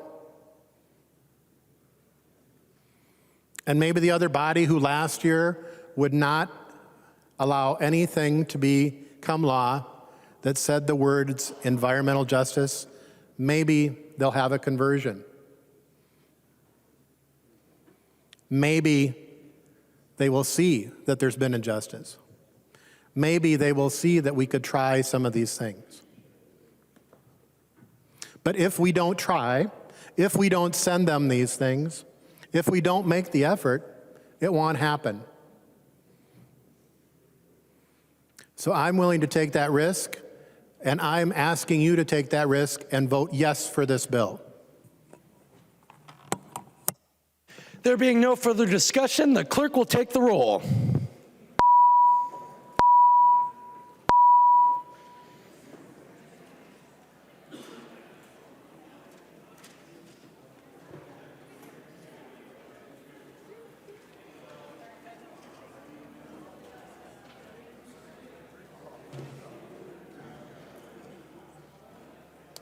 Hi there. Going good. Would you have mine? On. Can you move your thing? I'm going to casually talk to you.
Will the clerk please call the names of members who have not yet voted?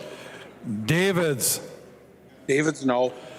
Davids, no. Franzen. Franzen, no. Franzen, no. Hamilton. Hamilton, no. Hamilton, no. Hausman.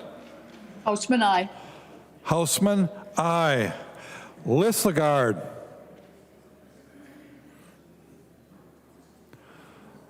Lissegard. Mason. Mason, aye. Mason, aye. Mecklin. Mecklin. Mortensen. Mortensen, no. Mortensen, no. Thompson. Aye. Thompson, aye. Lissegard.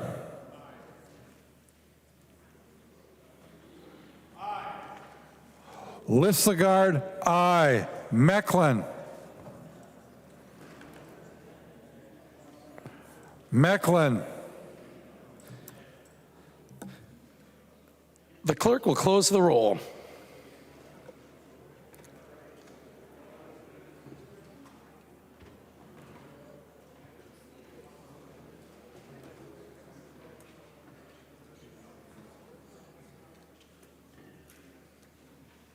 There being 70 ayes and 59 nays, the bill is passed as amended and its title agreed to.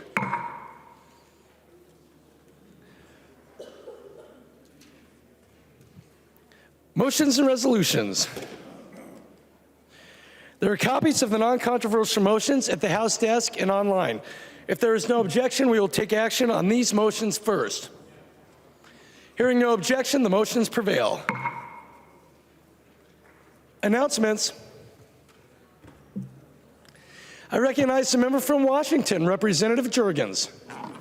Thank you, Mr. Speaker. Well, this has been a long week already, and we still have several weeks to go.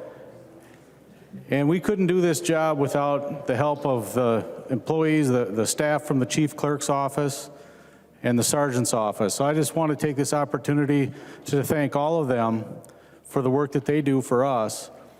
But one member in particular I want to thank, and that's Paul Hicks, who's in the back room over here. Today's Paul's birthday, and if he's listening, maybe he'll come out and take a bow. But Paul's been with the chief clerk's office for 39 years. He's a former mayor of Hastings, which is in my district, so my first term when there was legislation that I thought would impact them, I'd walk back there and say, Mr. Mayor, how does this impact Hastings? And it was a great opportunity to hear firsthand how the legislation would impact. I'm kind of tap dancing here, wondering if he's going to come out. Here he comes. Today, happy birthday to Paul Hicks.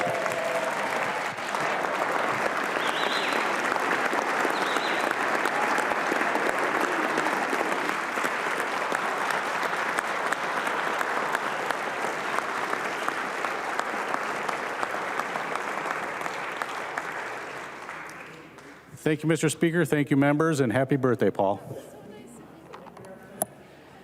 Any further announcements? I recognize the member from Hennepin, the Majority Leader, Representative Winkler. Mr. Speaker, I move that when the House adjourns today, it adjourns until 9 a.m. Friday, April 29th, 2022. Representative Winkler moves that when the House adjourns today, it adjourns until 9 a.m. Friday, April 29th, 2022. All those in favor, please say aye. Aye. Those opposed, please say no. The motion prevails. Representative Winkler. Mr. Speaker, I move that the House do now adjourn. Representative Winkler moves that the House do now adjourn. All those in favor, please say aye. Aye. Those opposed, please say no. No. The motion prevails and the House stands adjourned until 9 a.m. Friday, April 29th, 2022.